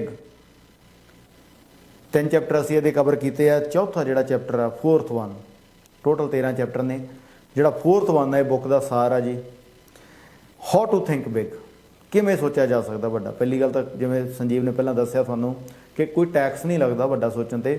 ਜਦੋਂ ਆਪਾਂ ਵੱਡਾ ਸੋਚਣਾ ਸ਼ੁਰੂ ਕਰ ਦਿੰਦੇ ਹਾਂ, ਵਾਈਡ ਸੋਚਣਾ ਸ਼ੁਰੂ ਕਰ ਦਿੰਦੇ ਹਾਂ, ਓਪਨ ਮਾਈਂਡਡ ਹੋ ਜਾਂਦੇ ਹਾਂ, ਤਾਂ ਫਿਰ ਜ਼ਿੰਦਗੀ ਦੇ ਵਿੱਚ ਕਿਸ ਤਰ੍ਹਾਂ ਦੇ ਬਦਲਾਅ ਆਉਂਦੇ ਆ ਇਸ ਬੁੱਕ ਦੇ ਹਿਸਾਬ ਦੇ ਨਾਲ। Sanjeev, how to think big. ਇਹਦੇ ਲਈ ਹਰਪ੍ਰੀਤ ਜੀ ਇਹ ਸਮਝਣਾ ਜ਼ਰੂਰੀ ਹੈ ਕਿ why to think big. Why to think big, yes. ਹੁਣ ਇਹ ਜੇ ਆਪਾਂ ਬਿਲੀਵ ਕਰਦੇ ਹਾਂ ਇਹ ਮੈਜਿਕ ਹੈ ਤਾਂ ਮੈਜਿਕ ਹੁੰਦਾ ਹੈ। ਹਾਂਜੀ। ਇਹ ਸਾਰਾ ਮੈਜਿਕ ਆਪਣੇ ਦਿਮਾਗ ਤੋਂ ਸ਼ੁਰੂ ਹੁੰਦਾ ਹੈ।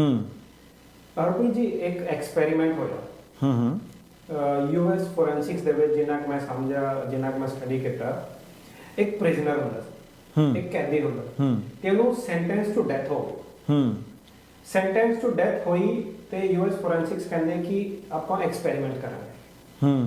ਦੇ ਸੈਡ ਆਪਾਂ ਹੈਂਗ ਨਹੀਂ ਕਰਾਂਗੇ ਪ੍ਰਿਜ਼ਨਰ ਨੂੰ, ਆਪਾਂ ਸਨੇਕ ਬਾਈਟ ਨਾਲ ਸੈਂਟੈਂਸ ਕਰਾਂਗੇ ਜੀ। ਤੇ ਐਗਜ਼ੀਕਿਊਸ਼ਨ ਦਾ ਟਾਈਮ ਆਇਆ, ਸੇਮ ਜਿਹੜੇ ਰਿਚੁਅਲਸ ਹੁੰਦੇ ਆ ਐਸ ਪਰ ਦਾ ਲਾਅ ਹੋਏ, ਤੇ ਜਦੋਂ ਐਗਜ਼ੀਕਿਊਸ਼ਨ ਕਰਨ ਲੱਗੇ ਸਾਹਮਣੇ ਸਨੇਕ ਬੈਠਾ ਪ੍ਰਿਜ਼ਨਰ ਦੇ, ਸਾਹਮਣੇ ਸਨੇਕ ਬੈਠਾ ਪ੍ਰਿਜ਼ਨਰ ਦੇ, ਤੇ ਸਨੇਕ ਉਹਨੂੰ ਪ੍ਰਿਜ਼ਨਰ ਨੂੰ ਕਿਹਾ ਗਿਆ ਕਿ ਤੈਨੂੰ ਸਨੇਕ ਬਾਈਟ ਨਾਲ ਹੀ ਆਪਾਂ ਪੋਇਜ਼ਨ ਦੇ ਕੇ ਸੈਂਟੈਂਸ ਕਰਾਂਗੇ। ਹੁਣ ਗੱਲ ਸਮਝਣ ਵਾਲੀ ਇਹ ਹੈ ਕਿ ਰਿਚੁਅਲਸ ਹੋਏ, ਪੱਟੀ ਬੰਨੀ, ਕਵਰ ਕੀਤਾ, ਤੇ ਉਹਦੀ ਸਨੇਕ ਬਾਈਟ ਐਕਚੁਅਲੀ ਨਹੀਂ ਕਰਾਇਆ, ਉਹਨੂੰ 2 ਪਿੰਸ ਪ੍ਰਿਕ ਕਰਾਇਆ, ਸਾਈਮੂਲੇਟ ਕਰਾਈ ਸਨੇਕ ਬਾਈਟ। ਜਿਹੜਾ ਪ੍ਰਿਜ਼ਨਰ ਹੈ ਉਹ ਚਲਾ ਗਿਆ, ਪ੍ਰਿਜ਼ਨਰ ਵਾਸ ਡੈਡ। ਆਟੋਪਸੀ ਹੋਈ, ਜਦੋਂ ਆਟੋਪਸੀ ਹੋਈ, ਜਿਹਨੂੰ ਆਪਾਂ ਪੋਸਟਮਾਰਟਮ ਕਹਿੰਦੇ ਨੇ ਆਪਣੀ ਲੇਮਨ ਲੈਂਗੁਏਜ ਦੇ ਵਿੱਚ, ਜਦੋਂ ਆਟੋਪਸੀ ਹੋਈ ਪਤਾ ਲੱਗਿਆ ਕਿ ਜਿਹੜਾ ਪੋਇਜ਼ਨ ਸਨੇਕ ਨੇ ਇੰਜੈਕਟ ਕਰਨਾ ਸੀ ਉਹੀ ਪੋਇਜ਼ਨ ਉਸ ਬੰਦੇ ਦੇ ਦਿਮਾਗ ਨੇ ਪ੍ਰੋਡਿਊਸ ਕੀਤਾ। ਇਟ ਮੀਨਸ ਕਿ ਜਿਹੜੀ ਆਪਣੀ ਸੋਚ ਹੈ ਉਹ ਡੈਫੀਨਿਟਲੀ ਹੁੰਦੀ ਹੈ। ਹੁਣ ਬੋਡੀ ਦੇ ਵਿੱਚ ਕਿਹੜਾ ਸੋਰਸ ਸੀ ਜਿਹੜਾ ਸਨੇਕ ਪੋਇਜ਼ਨ ਪ੍ਰੋਡਿਊਸ ਕਰ ਸਕਦਾ? ਇਹ ਸਾਇੰਸ ਦੇ ਐਕਸਪੈਰੀਮੈਂਟਸ, ਇਹ ਐਵੀਡੈਂਸਿਸ ਹੈ ਕਿ ਜਿਹੜਾ ਆਪਾਂ ਸੋਚਦੇ ਹਾਂ, ਜਿਹੜਾ ਆਪਾਂ ਬੋਲਦੇ ਹਾਂ, ਉਹ ਹਰ ਇੱਕ ਚੀਜ਼ ਮੈਟਰ ਕਰਦੀ ਹੈ।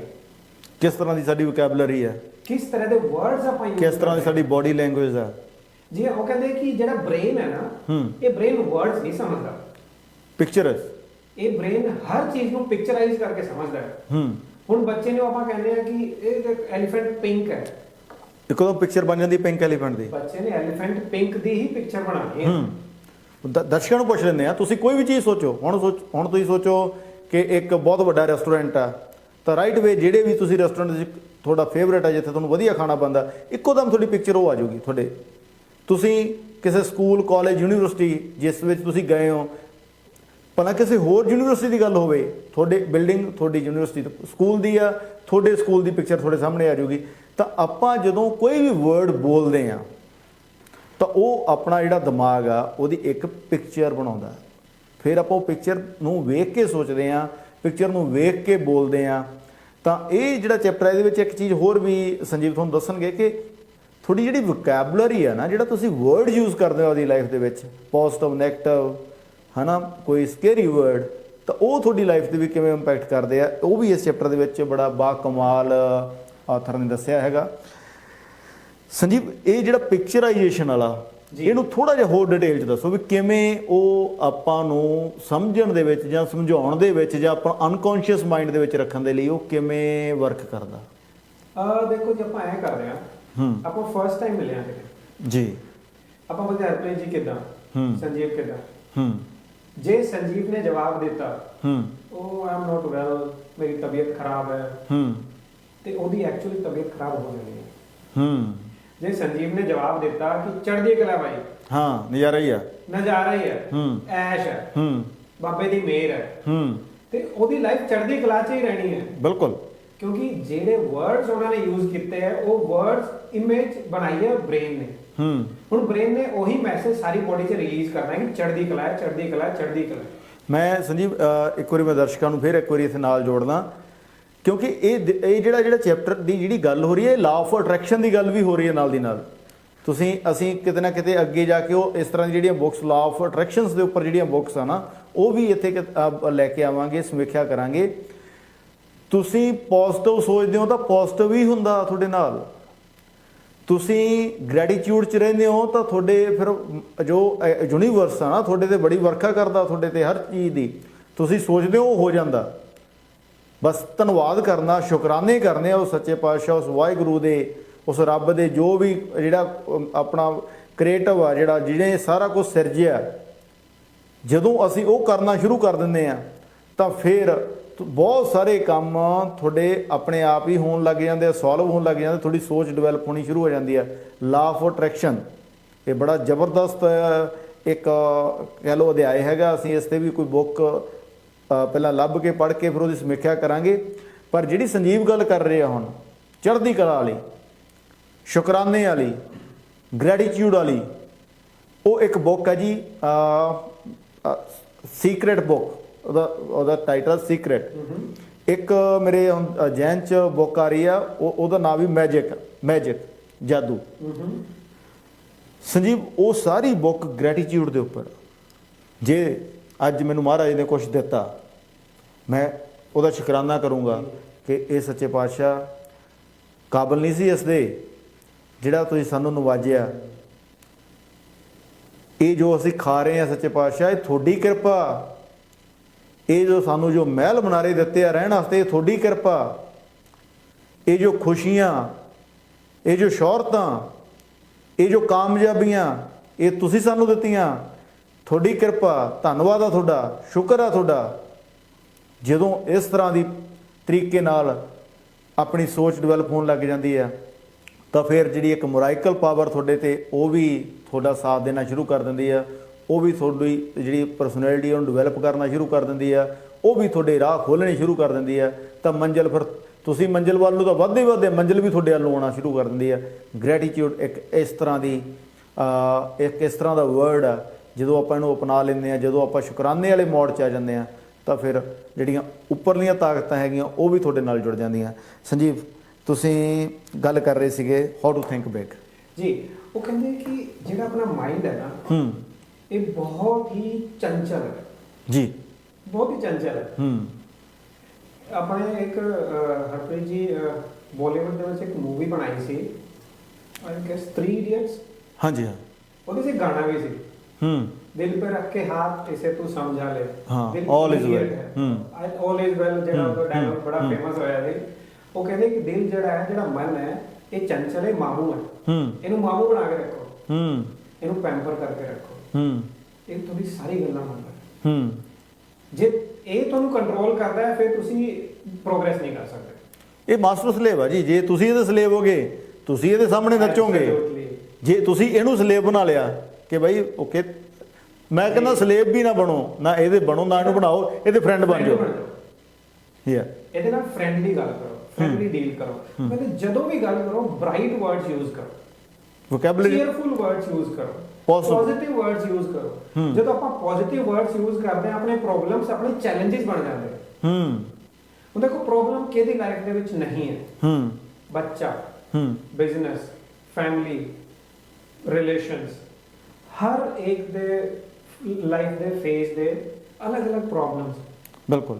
ਹੁਣ ਡੇਵਿਡ ਕਹਿੰਦੇ ਕਿ ਜੇ ਤੁਸੀਂ ਪ੍ਰੋਬਲਮ ਨੂੰ ਪ੍ਰੋਬਲਮ ਸਮਝੋਗੇ ਤਾਂ ਤੁਹਾਡੇ ਦਿਮਾਗ ਨੇ ਪ੍ਰੋਬਲਮ ਦੀ ਇਮੇਜ ਬਣਾ ਲਈ। ਪ੍ਰੋਬਲਮ ਨੂੰ ਚੈਲੰਜ ਸਮਝੋ। ਹੁਣ ਜੇ ਆਪਾਂ ਕੋਈ ਇਹੋ ਜਿਹਾ ਚੈਲੰਜ ਲੈ ਬੈਠੀਏ ਜਿਹੜਾ ਬ੍ਰੇਨ ਨੂੰ ਮੈਸੇਜ ਦਿੰਦਾ ਹੈ ਕਿ ਇਹ ਚੈਲੰਜ ਹੈ, ਪ੍ਰੋਬਲਮ ਨਹੀਂ ਹੈ, ਟਾਸਕ ਆ, ਇਹ ਟਾਸਕ ਹੈ, ਫਿਰ ਉਹ ਆਪਣਾ ਹਾਊ ਟੂ ਡੂ ਦਿਸ, ਉਹ ਵਾਲਾ ਆਪਣੇ ਆਪ ਸ਼ੁਰੂ ਹੋ ਜਾਣਾ, ਉਹ ਵਾਲੀ ਸਾਈਕਲ। ਤੁਸੀਂ ਸਵੇਰੇ ਐਕਸਰਸਾਈਜ਼ ਕਰਦੇ ਹੋ, ਜਿਮ ਜਾਂਦੇ ਹੋ। ਜਦੋਂ ਜਿਮ ਸ਼ੁਰੂ ਕਰਨਾ, ਐਕਸਰਸਾਈਜ਼ ਸ਼ੁਰੂ ਕਰਨੀ ਹੈ, ਇੱਕ ਤਰ੍ਹਾਂ ਦੀ ਤਾਂ ਹੈਸਲ ਆ ਨਾ। ਉਹ ਕਿੰਨੇ ਵੇਟ ਚੱਕਣੇ ਆ, ਕਿੰਨਾ ਕੁਛ ਕਰਨਾ, ਕਿੰਨਾ ਭੱਜਣਾ ਨੱਠਣਾ, ਸੌ ਸਹੀ ਹੋ ਜਾਂਦੇ ਆ। ਟਾਸਕ ਆ। ਜੇ ਉਹਨੂੰ ਤੁਸੀਂ ਪ੍ਰੋਬਲਮ ਮੰਨਾਂਗੇ, ਯਾਰ ਕਿਹੜਾ ਕਰੂਗਾ 1 ਘੰਟਾ ਐਕਸਰਸਾਈਜ਼ ਕਰੂਗਾ, ਠੀਕ ਹੈ, ਉਹ ਨਹੀਂ ਹੋਣੀ, ਉਹ ਪ੍ਰੋਬਲਮ ਲੱਗੂਗੀ। ਜੇ ਉਹਨੂੰ ਇੱਕ ਟਾਸਕ ਮੰਨਾਂਗੇ, ਉਹਨੂੰ ਇੱਕ ਮਿਸ਼ਨ ਮੰਨਾਂਗੇ, ਤਾਂ ਫਿਰ ਜੇ ਉਸ ਹਿਸਾਬ ਨਾਲ ਕਰਾਂਗੇ, ਇੱਕ ਤਾਂ ਉਹ ਈਜ਼ੀ ਹੋ ਜਾਊਗਾ ਵਰਕਆਊਟ, ਇੰਟਰਸਟਿੰਗ ਹੋ ਜਾਊਗਾ, ਪਲੱਸ ਜਦੋਂ ਉਹਨੂੰ ਰੈਗੂਲਰ ਕਰਾਂਗੇ, ਰੂਟੀਨ 'ਚ ਕਰਾਂਗੇ, ਤਾਂ ਜੋ ਹੈਲਥ ਦੇ ਵਿੱਚ ਤੁਹਾਡੇ ਮਰਾਈਕਲ ਹੋਣਗੇ ਉਹ ਵੀ ਬੜਾ ਕੁਝ ਤੁਹਾਨੂੰ ਆਪ ਹੀ ਦੱਸਣ ਲੱਗ ਜੂਗਾ। ਕਿਸੇ ਪ੍ਰੋਬਲਮ ਨਾ ਸਮਝਦੇ ਹੋ, ਇੱਕ ਟਾਸਕ ਲੈ ਕੇ ਚੱਲੀਏ ਤਾਂ ਪਹਿਲਾਂ ਤਾਂ ਉਹ ਪ੍ਰੋਬਲਮ ਵਰਡ ਹੀ ਖਤਮ ਹੋ ਜਾਂਦਾ, ਐਲੀਮੀਨੇਟ ਹੋ ਜਾਂਦਾ, ਡਿਸਪੀਅਰ ਹੋ ਜਾਂਦਾ, ਪ੍ਰੋਬਲਮ ਰਹਿੰਦੀ ਨਹੀਂ ਕਿਤੇ। ਟਾਸਕ ਇੱਕ ਇਹੋ ਜਿਹਾ ਵਰਡ ਹੈ ਕਿ ਉਹਦੇ ਨਾਲ, ਉਹ ਵਰਡ ਦੇ ਨਾਲ ਤੁਸੀਂ ਅੱਗੇ ਵੱਧ ਸਕਦੇ ਹੋ। ਉਹ ਵਰਡ ਤੁਹਾਨੂੰ ਇੱਕ ਤਰ੍ਹਾਂ ਨਾਲ ਐਪਰੀਸ਼ੀਏਟ ਕਰਦਾ, ਤੁਸੀਂ ਉਸ ਵਰਡ ਨੂੰ ਐਪਰੀਸ਼ੀਏਟ ਕਰਦੇ ਹੋ, ਤੁਸੀਂ ਇੱਕ ਇੰਟਰਸਟਿੰਗ ਵੇ ਦੇ ਨਾਲ ਅੱਗੇ ਵਧਣਾ ਸ਼ੁਰੂ ਕਰ ਦਿੰਦੇ ਹੋ। ਕੋਈ ਵੀ ਨੈਗੇਟਿਵ ਵਰਡ, ਕੋਈ ਵੀ ਨੈਗੇਟਿਵ ਵੋਕੈਬਲਰੀ ਤੁਹਾਡੀ ਲਾਈਫ ਦੇ ਵਿੱਚ ਇੱਕ ਫੁੱਲ ਸਟਾਪ ਲਾ ਸਕਦੀ ਹੈ, ਪੀਰੀਅਡ ਲਾ ਸਕਦੀ ਹੈ, ਤੁਹਾਡੇ ਕਿਸੇ ਮਿਸ਼ਨ ਨੂੰ ਰੋਕ ਸਕਦੀ ਹੈ। ਤਾਂ ਇੱਕ ਪੋਜ਼ਿਟਿਵ ਵੋਕੈਬਲਰੀ ਦੀ ਲਿਸਟ ਤੁਹਾਡੇ ਕੋਲੇ ਹੋਣੀ ਜ਼ਰੂਰੀ ਹੈ। ਪੋਜ਼ਿਟਿਵ ਵੋਕੈਬਲਰੀ ਨੂੰ ਯੂਜ਼ ਕਰਨਾ ਆਪਣੀ ਡੇਲੀ ਲਾਈਫ ਦੇ ਵਿੱਚ ਬਹੁਤ ਜ਼ਰੂਰੀ ਹੈ। ਤਾਂ ਜਿੰਨਾ ਅਸੀਂ ਨੈਗੇਟਿਵਿਟੀਜ਼ ਤੋਂ ਬਾਹਰ ਆਵਾਂਗੇ, ਜਿੰਨਾ ਅਸੀਂ ਪੋਜ਼ਿਟਿਵ ਸੋਚਾਂਗੇ, ਜਿੰਨਾ ਅਸੀਂ ਪੋਜ਼ਿਟਿਵ ਐਟੀਟਿਊਡ ਆਪਦੀ ਲਾਈਫ ਦੇ ਵਿੱਚ ਲੈ ਕੇ ਆਵਾਂਗੇ, ਜਿੰਨਾ ਅਸੀਂ ਵੱਡਾ ਸੋਚਾਂਗੇ, ਤਾਂ ਫਿਰ ਲਾਈਫ ਦੇ ਰਾਹ ਖੁੱਲ੍ਹਣੇ ਆਪਣੇ ਆਪ ਸ਼ੁਰੂ ਹੋ ਜਾਂਦੇ ਨੇ। ਸੰਜੀਵ, ਕੁਝ ਹੋਰ ਐਡ ਕਰਨਾ ਚਾਹੋਗੇ ਇਹਦੇ ਵਿੱਚ? ਜੀ ਇਹ ਬੁੱਕ ਦੇ ਰਿਲੇਟਡ ਨਹੀਂ ਹੈ, ਬਟ ਜਿਹੜੀ ਆਪਾਂ ਡਿਸਕਸ ਕਰਨ ਲੱਗਿਆ, ਉਹ ਕਹਿੰਦੇ ਸਟ੍ਰੈਸ ਹੈ ਕੀ ਚੀਜ਼। ਕਹਿੰਦੇ ਅੱਜ ਬੱਚੇ ਨੂੰ ਸਟ੍ਰੈਸ ਹੈ, ਵੱਡੇ ਨੂੰ ਸਟ੍ਰੈਸ ਹੈ, ਯੰਗਸਟਰ ਨੂੰ ਸਟ੍ਰੈਸ ਹੈ, ਏਜਡ ਨੂੰ ਸਟ੍ਰੈਸ ਹੈ, ਪੋਲੀਟੀਸ਼ੀਅਨ ਨੂੰ ਸਟ੍ਰੈਸ ਹੈ, ਡਰਾਈਵਰ ਨੂੰ ਸਟ੍ਰੈਸ ਹੈ, ਹਰ ਇੱਕ ਬੰਦੇ ਨੂੰ ਸਟ੍ਰੈਸ ਹੈ। ਉਹ ਕਹਿੰਦੇ ਵਾਟ ਦਿਸ ਸਟ੍ਰੈਸ ਇਜ਼, ਕਹਿੰਦੇ ਐਟਮੋਸਫੀਅਰ ਸਾਰਿਆਂ ਲਈ ਸੇਮ ਹੈ, ਸਰਕਾਰ ਸਾਰਿਆਂ ਲਈ ਸੇਮ ਹੈ, ਵੈਦਰ ਸਾਰਿਆਂ ਲਈ ਸੇਮ ਹੈ ਜੀ, ਪੈਸਾ ਸਭ ਕੁਝ ਸੇਮ ਹੈ, ਰੱਬ ਸੇਮ ਹੈ, ਫੈਮਿਲੀ ਸੇਮ ਹੈ। ਸਟ੍ਰੈਸ ਕਾਹਦੀ ਹੈ? ਜਦੋਂ ਐਨਾਲਿਸਿਸ ਕੀਤਾ ਗਿਆ, ਉਹ ਕਹਿੰਦੇ ਕਿ stress is your reaction to the circumstances. ਤੁਸੀਂ ਸੋਚਿਆ ਕਿਵੇਂ ਹੋ, ਤੁਸੀਂ ਸੋਚਿਆ ਕਿਵੇਂ ਹੈ ਉਸ ਸਰਕਮਸਟੈਂਸ ਦੇ ਬਾਰੇ ਨੂੰ ਜਦੋਂ ਕਨਫਰੰਟ ਕੀਤਾ। ਕੋਈ ਵੀ ਸਰਕਮਸਟੈਂਸ ਤੁਸੀਂ ਕੰਟਰੋਲ ਨਹੀਂ ਕਰ ਸਕਦੇ। ਹੁਣ ਬਾਰਿਸ਼ ਹੋ ਗਈ, you can not control it ਜੀ, ਡਿਪੈਂਡ ਕਰਦਾ ਆਪਾਂ ਕਿਵੇਂ ਰਿਐਕਟ ਕਰਦੇ ਹਾਂ ਬਾਰਿਸ਼ ਨੂੰ। ਇੱਕ ਉਹਦਾ ਆਪਾਂ ਕੰਪਲੇਨ ਕਰਨਾ ਸ਼ੁਰੂ ਕਰਨਾ, ਫਿਰ ਬਾਰਿਸ਼ ਹੋ ਗਈ ਜੀ, ਮੈਂ ਇਹ ਕਰਨਾ ਸੀ, ਮੈਂ ਉਹ ਕਰਨਾ ਸੀ। ਦੂਜਾ ਕੀ ਹੈ, ਸ਼ੁਕਰੀਆ ਅਗਰ ਬਾਰਿਸ਼ ਹੋ ਗਈ। ਇਹ ਸਰਕਮਸਟੈਂਸ ਆਪਾਂ ਕੰਟਰੋਲ ਨਹੀਂ ਕਰ ਸਕਦੇ, ਬਟ ਆਪਣਾ ਰਿਐਕਸ਼ਨ ਜਿਹੜਾ ਹੈ, ਜਿਹੜਾ ਤੁਹਾਨੂੰ ਸਟ੍ਰੈਸ ਦੇ ਵੱਲ ਲੈ ਕੇ ਜਾ ਸਕਦਾ ਹੈ, ਜਾਂ ਜਿਹੜਾ ਤੁਹਾਨੂੰ ਰੀਜ਼ਨ ਦੇ ਵੱਲ ਲੈ ਕੇ ਜਾ ਸਕਦਾ ਹੈ। ਬਿਲਕੁਲ, ਜਿਹੜਾ ਸਟ੍ਰੈਸ ਹੈ ਉਹਨੇ ਮੈਂਟਲੀ ਟੌਰਚਰ ਕਰਨਾ ਆਪਣਾ।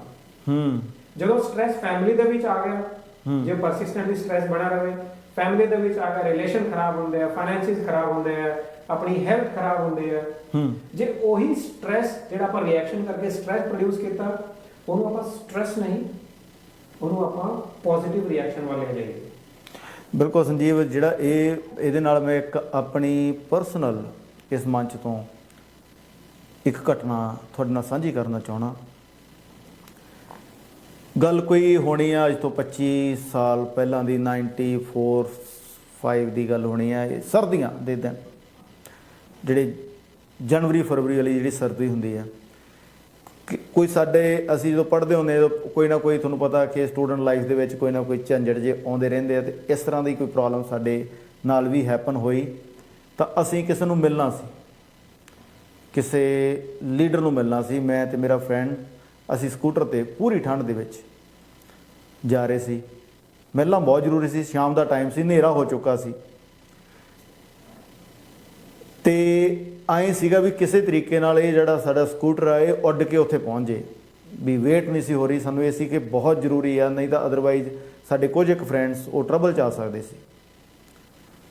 ਤਾਂ ਫੋਨ ਨਹੀਂ ਸੀ ਹੁੰਦੇ, ਕੋਈ ਹੋਰ ਕੋਈ ਰਸਤਾ ਨਹੀਂ ਸੀ ਮਿਲਣ ਦਾ, ਬਸ ਇਹ ਸੀਗਾ ਕਿ ਅਸੀਂ ਕਿੰਨੀ ਜਲਦੀ ਉੱਥੇ ਪਹੁੰਚੀਏ। ਤਾਂ ਕੀ ਹੁੰਦਾ ਕਿ ਸਾਡੇ ਉਹ ਸਕੂਟਰ ਦੀ ਜੋ ਹੈਡਲਾਈਟ ਆ ਉਹ ਖਰਾਬ ਹੋ ਜਾਂਦੀ ਹੈ। ਤਾਂ ਬਹੁਤ ਮੁਸ਼ਕਲ ਨਾਲ ਅਸੀਂ ਚੱਲ ਰਹੇ ਸੀ ਸਕੂਟਰ 'ਤੇ, ਅਤੇ ਮਨ ਦੇ ਵਿੱਚ ਇਹ ਵੀ ਆ ਰਿਹਾ ਸੀ, ਯਾਰ ਇਹ ਲਾਈਟ ਅੱਜ ਹੀ ਖਰਾਬ ਹੋਣੀ ਸੀ। ਤੁਸੀਂ ਦੇਖੋ ਨੈਗੇਟਿਵ ਆ ਰਿਹਾ ਵੀ ਕੀ ਅਸੀਂ ਫਿਰ ਮੈਂ ਆਪਣੀ ਗੱਲ ਕਰਦਾ, ਮੇਰਾ ਜਿਹੜਾ ਦੂਸਰਾ ਫਰੈਂਡ ਸੀ ਉਹ ਬੜਾ ਪੋਜ਼ਿਟਿਵ ਸੀ, ਮੈਂ ਮਗਰ ਬੈਠਾ ਸੀ, ਉਹ ਚਲਾ ਰਿਹਾ ਸੀ ਸਕੂਟਰ। ਮੇਰੇ ਦਿਮਾਗ 'ਚ ਨੈਗੇਟਿਵ ਚੀਜ਼ਾਂ ਆਉਣੀਆਂ ਸ਼ੁਰੂ ਹੋ ਗਈਆਂ, ਯਾਰ ਅੱਜ ਹੀ ਇਹ ਲਾਈਟ ਖਰਾਬ ਹੋਣੀ ਸੀ, ਅੱਜ ਹੀ ਇਹ ਸਾਰਾ ਕੁਝ ਹੋਣਾ ਸੀ, ਕੀ ਅਸੀਂ ਪਹੁੰਚ ਵੀ ਪਾਵਾਂਗੇ ਕਿ ਨਹੀਂ, ਹਜੇ ਇਹੀ, ਕੀ ਅਸੀਂ ਪਹੁੰਚ ਵੀ ਪਾਵਾਂਗੇ ਕਿ ਨਹੀਂ, ਇਹੀ ਵਰਡ ਹਜੇ ਮੇਰੇ ਦਿਮਾਗ 'ਚ ਸੀਗਾ ਕਿ ਸਕੂਟਰ ਪੰਕਚਰ ਹੋ ਜਾਂਦਾ।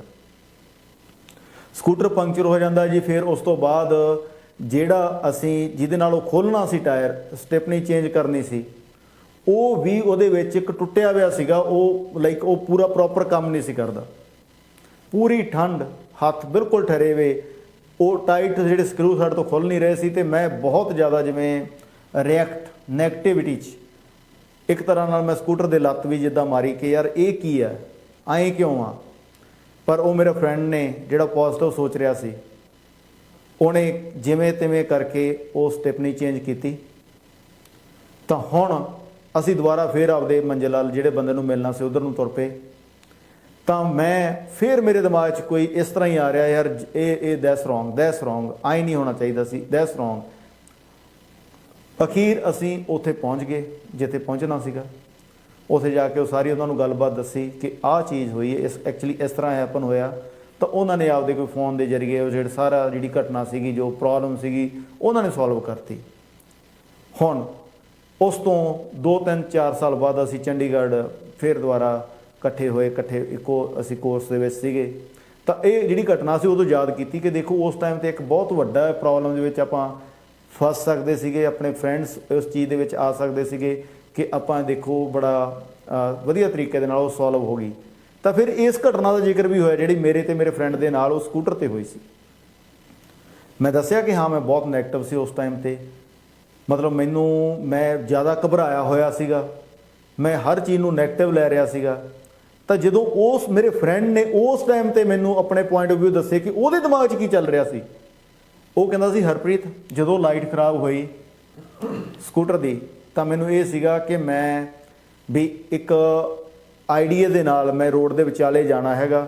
ਹਾਂ ਜਿਹੜਾ ਸਾਹਮਣੇ ਕੋਈ ਚੀਜ਼ ਕੋਈ ਟ੍ਰੈਫਿਕ ਆਊਗਾ, ਹੋ ਸਕਦਾ ਉਹਦੀ ਤਾਂ ਲਾਈਟ ਜਗਦੀ ਹੋਊਗੀ ਨਾ, ਉਹਨੂੰ ਤਾਂ ਮੈਂ ਦੂਰੋਂ ਆਇਡੈਂਟੀਫਾਈ ਕਰ ਲੂੰਗਾ, ਤਾਂ ਮੈਨੂੰ ਲਾਈਟ ਦੀ ਲੋੜ ਨਹੀਂ। ਸੋਕੇ ਜੇ ਖਰਾਬ ਹੋ ਵੀ ਗਈ ਹੈ ਤਾਂ ਕੋਈ ਨਹੀਂ, ਮੈਂ ਮੰਜ਼ਿਲ ਵੱਲ ਨੂੰ ਜਾ ਰਿਹਾ।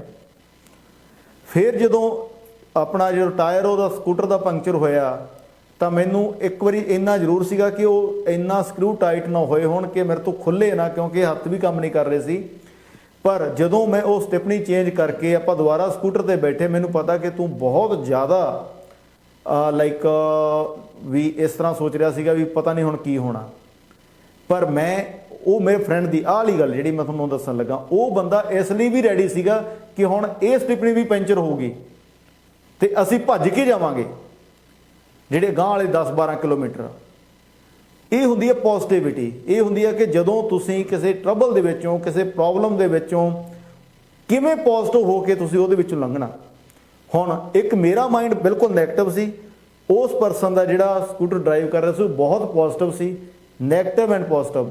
ਮੈਂ ਅਗਰ ਉਸ ਟਾਈਮ 'ਤੇ ਕੁਝ ਹੋਰ ਹੋ ਜਾਂਦਾ ਸ਼ਾਇਦ ਮੈਂ ਉੱਥੇ ਹੀ ਰਹਿੰਦਾ, ਉਹਦੇ ਨਾਲ ਕੁਝ ਹੋ ਜਾਂਦਾ ਤਾਂ ਉਹ ਸ਼ਾਇਦ ਭੱਜ ਕੇ ਵੀ ਚਲਾ ਜਾਂਦਾ। ਜਦੋਂ ਵੀ ਕੋਈ ਇਸ ਤਰ੍ਹਾਂ ਦੀ ਸਿਚੁਏਸ਼ਨ ਆਉਂਦੀ ਹੈ ਲਾਈਫ ਦੇ ਵਿੱਚ, ਸੋਚਣਾ ਬੰਦ ਨਹੀਂ ਕਰਨਾ, ਸਲੂਸ਼ਨ ਲੱਭਣ ਦੀ ਕੋਸ਼ਿਸ਼ ਕਰਨੀ ਆ,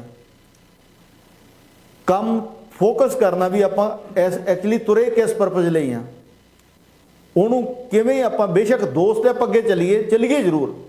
ਹੋ ਸਕਦਾ 2 ਸਟੈਪਸ ਤੋਂ ਅੱਗੇ ਇੱਕ ਰਸਤਾ ਹੋਰ ਸਾਫ਼ ਹੋ ਸਕਦਾ, ਅੱਗੇ ਜਾ ਕੇ ਕੋਈ ਸਟਰੀਟ ਲਾਈਟ ਹੀ ਮਿਲ ਜਾਣ, ਹੋ ਸਕਦਾ ਅੱਗੇ ਜਾ ਕੇ ਸਾਨੂੰ ਕੋਈ ਰਾਈਡ ਹੀ ਮਿਲ ਜੇ। ਤਾਂ ਪੋਜ਼ਿਟਿਵ ਸੋਚ ਕੇ ਅੱਗੇ ਨੂੰ ਵਧਣਾ ਜ਼ਰੂਰੀ ਆ ਲਾਈਫ ਦੇ ਵਿੱਚ। ਪ੍ਰੋਬਲਮ ਨੂੰ ਵੇਖ ਕੇ ਬੈਠ ਜਾਣਾ, ਘਬਰਾ ਜਾਣਾ, ਤਾਂ ਉਹ ਫਿਰ ਕਿਤੇ ਨਾ ਕਿਤੇ ਆਪਾਂ ਨੂੰ ਡੀਰੇਲ ਵੀ ਕਰਨਗੇ, ਫੇਲੀਅਰਸ ਵੱਲ ਵੀ ਲੈ ਕੇ ਜਾਣਗੇ। ਉਹ ਜਿਹੜੀ ਪ੍ਰੋਬਲਮਸ ਨੂੰ ਵੱਡਾ ਇੱਕ ਬਣ ਕੇ ਵੀ ਆਪਣੇ ਮੂਹਰੇ ਖੜ ਸਕਦੀ ਆ ਕਿ। ਤਾਂ ਪੋਜ਼ਿਟਿਵ ਸੋਚਣਾ, ਵੱਡਾ ਸੋਚਣਾ, ਓਪਨ ਮਾਈਂਡਡ ਹੋ ਕੇ ਸੋਚਣਾ, ਇਹ ਲਾਈਫ ਦੇ ਵਿੱਚ ਮਿਰਾਕਲਸ ਕਰਦੀਆਂ, ਜਾਦੂ ਕਰਦੀਆਂ। ਸੰਜੀਵ ਸਮਾਂ ਪੂਰਾ ਮੈਂ ਕਹਿੰਦਾ ਕਿ ਆਪਾਂ ਇਸੇ ਹੀ ਜੇ ਚੈਪਟਰ ਨੂੰ ਥੋੜ੍ਹਾ ਜਿਹਾ ਐਕਸਪੈਂਡ ਕਰ ਲਈਏ, ਅਤੇ ਬਾਕੀ ਦੀ ਜਿਹੜੀ ਬੁੱਕ ਆਪਾਂ ਅਗਲੇ ਬੁੱਧਵਾਰ ਕਰਾਂਗੇ। ਤਾਂ ਮੈਂ ਇੱਕ ਵਾਰੀ ਸੰਜੀਵ ਜੀਆਂ ਬਾਰੇ ਜ਼ਰੂਰ ਤੁਹਾਨੂੰ ਦੱਸ ਦਿਆਂ। ਸੰਜੀਵ ਜੀ ਮੈਂਟਰ ਨੇ, ਕਾਉਂਸਲਰ ਨੇ, ਮੈਡੀਕਲ ਲਾਈਨ ਦੇ ਨਾਲ ਵੀ ਸੰਬੰਧਿਤ ਨੇ, ਅਤੇ ਹੁਣ ਜਿਹੜਾ ਇਹਨਾਂ ਦਾ ਮੇਨ ਇੱਥੇ ਜੋ ਕੰਮਕਾਰ ਹੈਗਾ ਉਹ ਹੈਗਾ ਕਿ ਫਾਈਨੈਂਸ਼ੀਅਲ ਐਡਵਾਈਜ਼ਰ ਨੇ।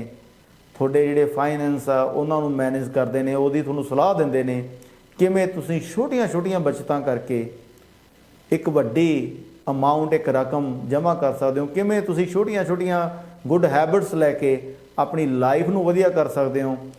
ਇਹ ਇਕੱਲਾ ਬਿਜ਼ਨਸ ਨਹੀਂ ਕਰਦੇ, ਇਹ ਇੱਕ ਤਰ੍ਹਾਂ ਨਾਲ ਤੁਹਾਨੂੰ ਲਾਈਫ ਦੇ ਲੈਸਨ ਵੀ ਟੀਚ ਕਰਦੇ ਆ। ਤੁਹਾਨੂੰ ਕਿਸੇ ਇੰਸ਼ੋਰੈਂਸ ਦੀ ਲੋੜ ਹੋਵੇ, ਤੁਹਾਨੂੰ ਕੋਈ RRSP RESP ਹੈ ਨਾ, ਕਿਸੇ ਤੇ ਵੀ ਤੁਸੀਂ ਪੈਸੇ ਇਨਵੈਸਟ ਕਰਨੇ ਆ, ਤੁਸੀਂ ਉਸ ਦੀ ਰਾਏ ਲੈਣੀ ਆ, ਕੋਈ ਸਲਾਹ ਲੈਣੀ ਆ, ਤਾਂ ਸੰਜੀਵ ਤੁਹਾਨੂੰ ਉਸ ਤਰੀਕੇ ਨਾਲ ਗਾਈਡ ਤਾਂ ਕਰਨਗੇ ਪਲੱਸ ਤੁਹਾਨੂੰ ਪਹਿਲਾਂ ਤੁਹਾਡੀ ਜਿਹੜੀ ਲੋੜ ਆ, ਤੁਹਾਡੀ ਲੋੜ ਕੀ ਆ, ਕਿਉਂ ਤੁਸੀਂ ਕਰਨਾ ਚਾਹੁੰਦੇ ਹੋ, ਉਹਦੇ ਬਾਰੇ ਵੀ ਸਮਝਣਗੇ ਤੇ ਤੁਹਾਨੂੰ ਉਸ ਦੇ ਜਿਹੜੇ ਬੈਸਟ ਆਪਸ਼ਨ ਆ ਉਹ ਵੀ ਸਮਝਾਉਣਗੇ।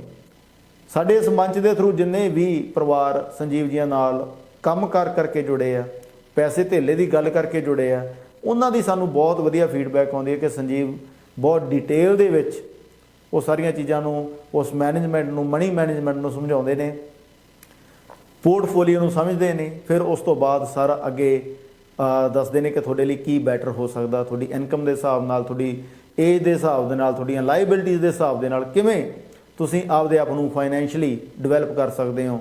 ਤਾਂ ਉਹ ਸਾਰੀਆਂ ਜਿਹੜੀਆਂ ਚੀਜ਼ਾਂ ਇਹ ਦੱਸਦੇ ਨੇ। ਸੰਜੀਵ ਜੀਆਂ ਦਾ ਨੰਬਰ 647 537 7732 647 537 7732। ਤੁਸੀਂ ਪ੍ਰੋਗਰਾਮ ਤੋਂ ਬਾਅਦ ਅਗਰ ਤੁਸੀਂ ਵੀ ਕੁਝ ਇਹਨਾਂ ਤੋਂ ਉਸ ਤਰ੍ਹਾਂ ਕੁਝ ਸਮਝਣਾ ਚਾਹੁੰਦੇ ਹੋ ਫਾਈਨੈਂਸ ਦੇ ਰਿਲੇਟਡ ਤਾਂ ਤੁਸੀਂ ਇਹਨਾਂ ਨੂੰ ਕਾਲ ਕਰ ਲੈਣੀ। ਸੰਜੀਵ ਜੀ, ਹਾਊ ਟੂ ਥਿੰਕ ਬਿਗ ਦੇ ਵਿੱਚ ਹੋਰ ਕੀ ਐਡ ਕਰਨਾ? ਆਪਣੇ ਕੋਲ 1-2 ਮਿੰਟ ਆ। ਇਹ ਕਹਿੰਦੇ ਆ ਕਿ ਤੁਸੀਂ ਜਿਸ ਕਿਸੇ ਰੱਬ ਨੂੰ ਮੰਨਦੇ ਹੋ ਉਹਦੇ ਤੇ ਟਰਸਟ ਕਰੋ ਜੀ, ਕਿ whatever happens for a reason। ਕਿ ਜਿਹੜਾ ਕੁਝ ਵੀ ਆਪਣੇ ਸਾਹਮਣੇ ਆਇਆ ਹੈ ਉਹਦਾ ਕੋਈ ਨਾ ਕੋਈ ਜ਼ਿੰਦਗੀ ਦੇ ਵਿੱਚ ਵਾਸਤਾ ਹੈ ਜੀ, ਕੋਈ ਨਾ ਕੋਈ ਉਹਦਾ ਰੀਜ਼ਨ ਹੈ। ਜੇ ਆਪਾਂ ਦੇਖੋ, ਬੱਚਾ ਬੇਸ਼ੱਕ ਜੇ ਆਪਾਂ ਗੱਲ ਕਰ ਰਹੇ ਸੀ ਭੱਜਦੇ ਡਿੱਗ ਸਕਦਾ ਹੈ, ਬਟ ਉਹ ਟਰਸਟ ਨਹੀਂ ਛੱਡਦਾ ਜੀ, ਜਿਸ ਕਰਕੇ ਆਪਾਂ ਬੱਚੇ ਨੂੰ ਡਿੱਗਣ ਨਹੀਂ ਦਿੰਦੇ ਤੇ ਉਹਨੂੰ ਡਰ ਵੀ ਨਹੀਂ ਰਹਿੰਦਾ। ਦੋਨੋਂ ਹੀ ਗੱਲਾਂ, ਜੇ ਆਪਾਂ ਟਰਸਟ ਕਰਦੇ ਹਾਂ ਕਿ ਜਿਹੜਾ ਸਭ ਕੁਝ ਆਪਣੇ ਨਾਲ ਹੁੰਦਾ ਕੋਈ ਨਾ ਕੋਈ ਰੀਜ਼ਨ ਕਰਕੇ ਹੁੰਦਾ, ਇਹ ਟਰਸਟ ਜੇ ਆਪਾਂ ਕਰਦੇ ਹਾਂ ਤੇ ਆਪਾਂ ਕਦੇ ਨੈਗੇਟਿਵ ਨਹੀਂ ਸੋਚਾਂਗੇ। ਬਿਲਕੁਲ, ਆਪਾਂ ਪੋਜ਼ਿਟਿਵ ਸੋਚਾਂਗੇ, ਪੋਜ਼ਿਟਿਵ ਸੋਚਦੇ ਪੋਜ਼ਿਟਿਵ ਵਰਡਸ ਯੂਜ਼ ਕਰਾਂਗੇ, ਆਪਣੀ ਫੀਲਿੰਗਸ ਪੋਜ਼ਿਟਿਵ ਵਰਡਸ ਨਾਲ ਐਕਸਪ੍ਰੈਸ ਕਰਾਂਗੇ, ਬੋਡੀ ਲੈਂਗੁਏਜ ਪੋਜ਼ਿਟਿਵ ਹੋਊਗੀ, ਬੋਡੀ ਲੈਂਗੁਏਜ ਪੋਜ਼ਿਟਿਵ ਹੋ ਜਾਣੀ ਹੈ, ਆਪਣਾ ਰਿਐਕਸ਼ਨ ਪੋਜ਼ਿਟਿਵ ਹੋ ਜਾਣਾ, ਦੇਖਣ ਦਾ ਨਜ਼ਰੀਆ ਪੋਜ਼ਿਟਿਵ ਹੋ ਜਾਣਾ, ਆਪਣਾ ਸਾਈਟ ਪੋਜ਼ਿਟਿਵ ਹੋ ਜਾਣੀ ਹੈ, ਆਪਣੀ ਵਿਜ਼ਨ ਸਟ੍ਰੈਚ ਹੋ ਜਾਣੀ ਹੈ, ਜਿਸ ਕਰਕੇ ਆਪਣੀ ਲਾਈਫ ਦੇ ਵਿੱਚ ਪੋਜ਼ਿਟਿਵ ਹੀ ਹੋਣਾ ਹੈ। ਤੇ ਪੋਜ਼ਿਟਿਵ ਸੋਚਣਾ ਹੀ ਇੱਕ ਮਿਰਾਕਲ ਹੈ। ਬਿਲਕੁਲ, ਪੋਜ਼ਿਟਿਵ ਸੋਚਣ ਨਾਲ ਹੀ ਪੋਜ਼ਿਟਿਵ ਚੀਜ਼ਾਂ ਹੁੰਦੀ ਹੈ ਜੀ। ਤੁਸੀਂ ਸੋਚੋ ਆਪਦੇ ਆਪ ਨੂੰ, ਆਈ ਐਮ ਅ ਵਿਨਰ। ਬਿਲਕੁਲ, ਕਦੇ ਇਹਨਾਂ ਕੋ ਆਈ ਵਿਲ ਟਰਾਈ, ਜਦੋਂ ਆਪਣੀ ਜੀ ਜਦੋਂ ਟਰਾਈ ਵਰਡ ਆ ਗਿਆ ਨਾ, ਇਟ ਮੀਨਸ ਤੁਸੀਂ ਸਟਿਲ ਡਾਊਟਫੁਲ ਹੋ, ਤੇ ਸਾਹਮਣੇ ਵਾਲਾ ਤੁਹਾਡੇ ਤੇ ਟਰਸਟ ਨਹੀਂ ਕਰੇਗਾ ਕਦੇ ਵੀ। ਬਿਲਕੁਲ, ਜਿਹਦੇ ਨਾਲ ਤੁਹਾਡਾ ਰਿਲੇਸ਼ਨ ਹੈ ਜਾਂ ਬਿਜ਼ਨਸ ਐਸੋਸੀਏਸ਼ਨ ਹੈ ਜਾਂ ਤੁਹਾਡਾ ਵਟਐਵਰ, ਜ਼ਿੰਦਗੀ ਦੇ ਵਿੱਚ ਟਰਾਈ ਵਰਡ ਨੂੰ ਕੱਢ ਦਿਓ। ਕੋਸ਼ਿਸ਼ ਨਹੀਂ, I will do it, I will be there। ਜੇ ਮੈਂ ਇਸ ਟਾਈਮ ਉੱਥੇ ਪਹੁੰਚਣਾ, it means I will be there।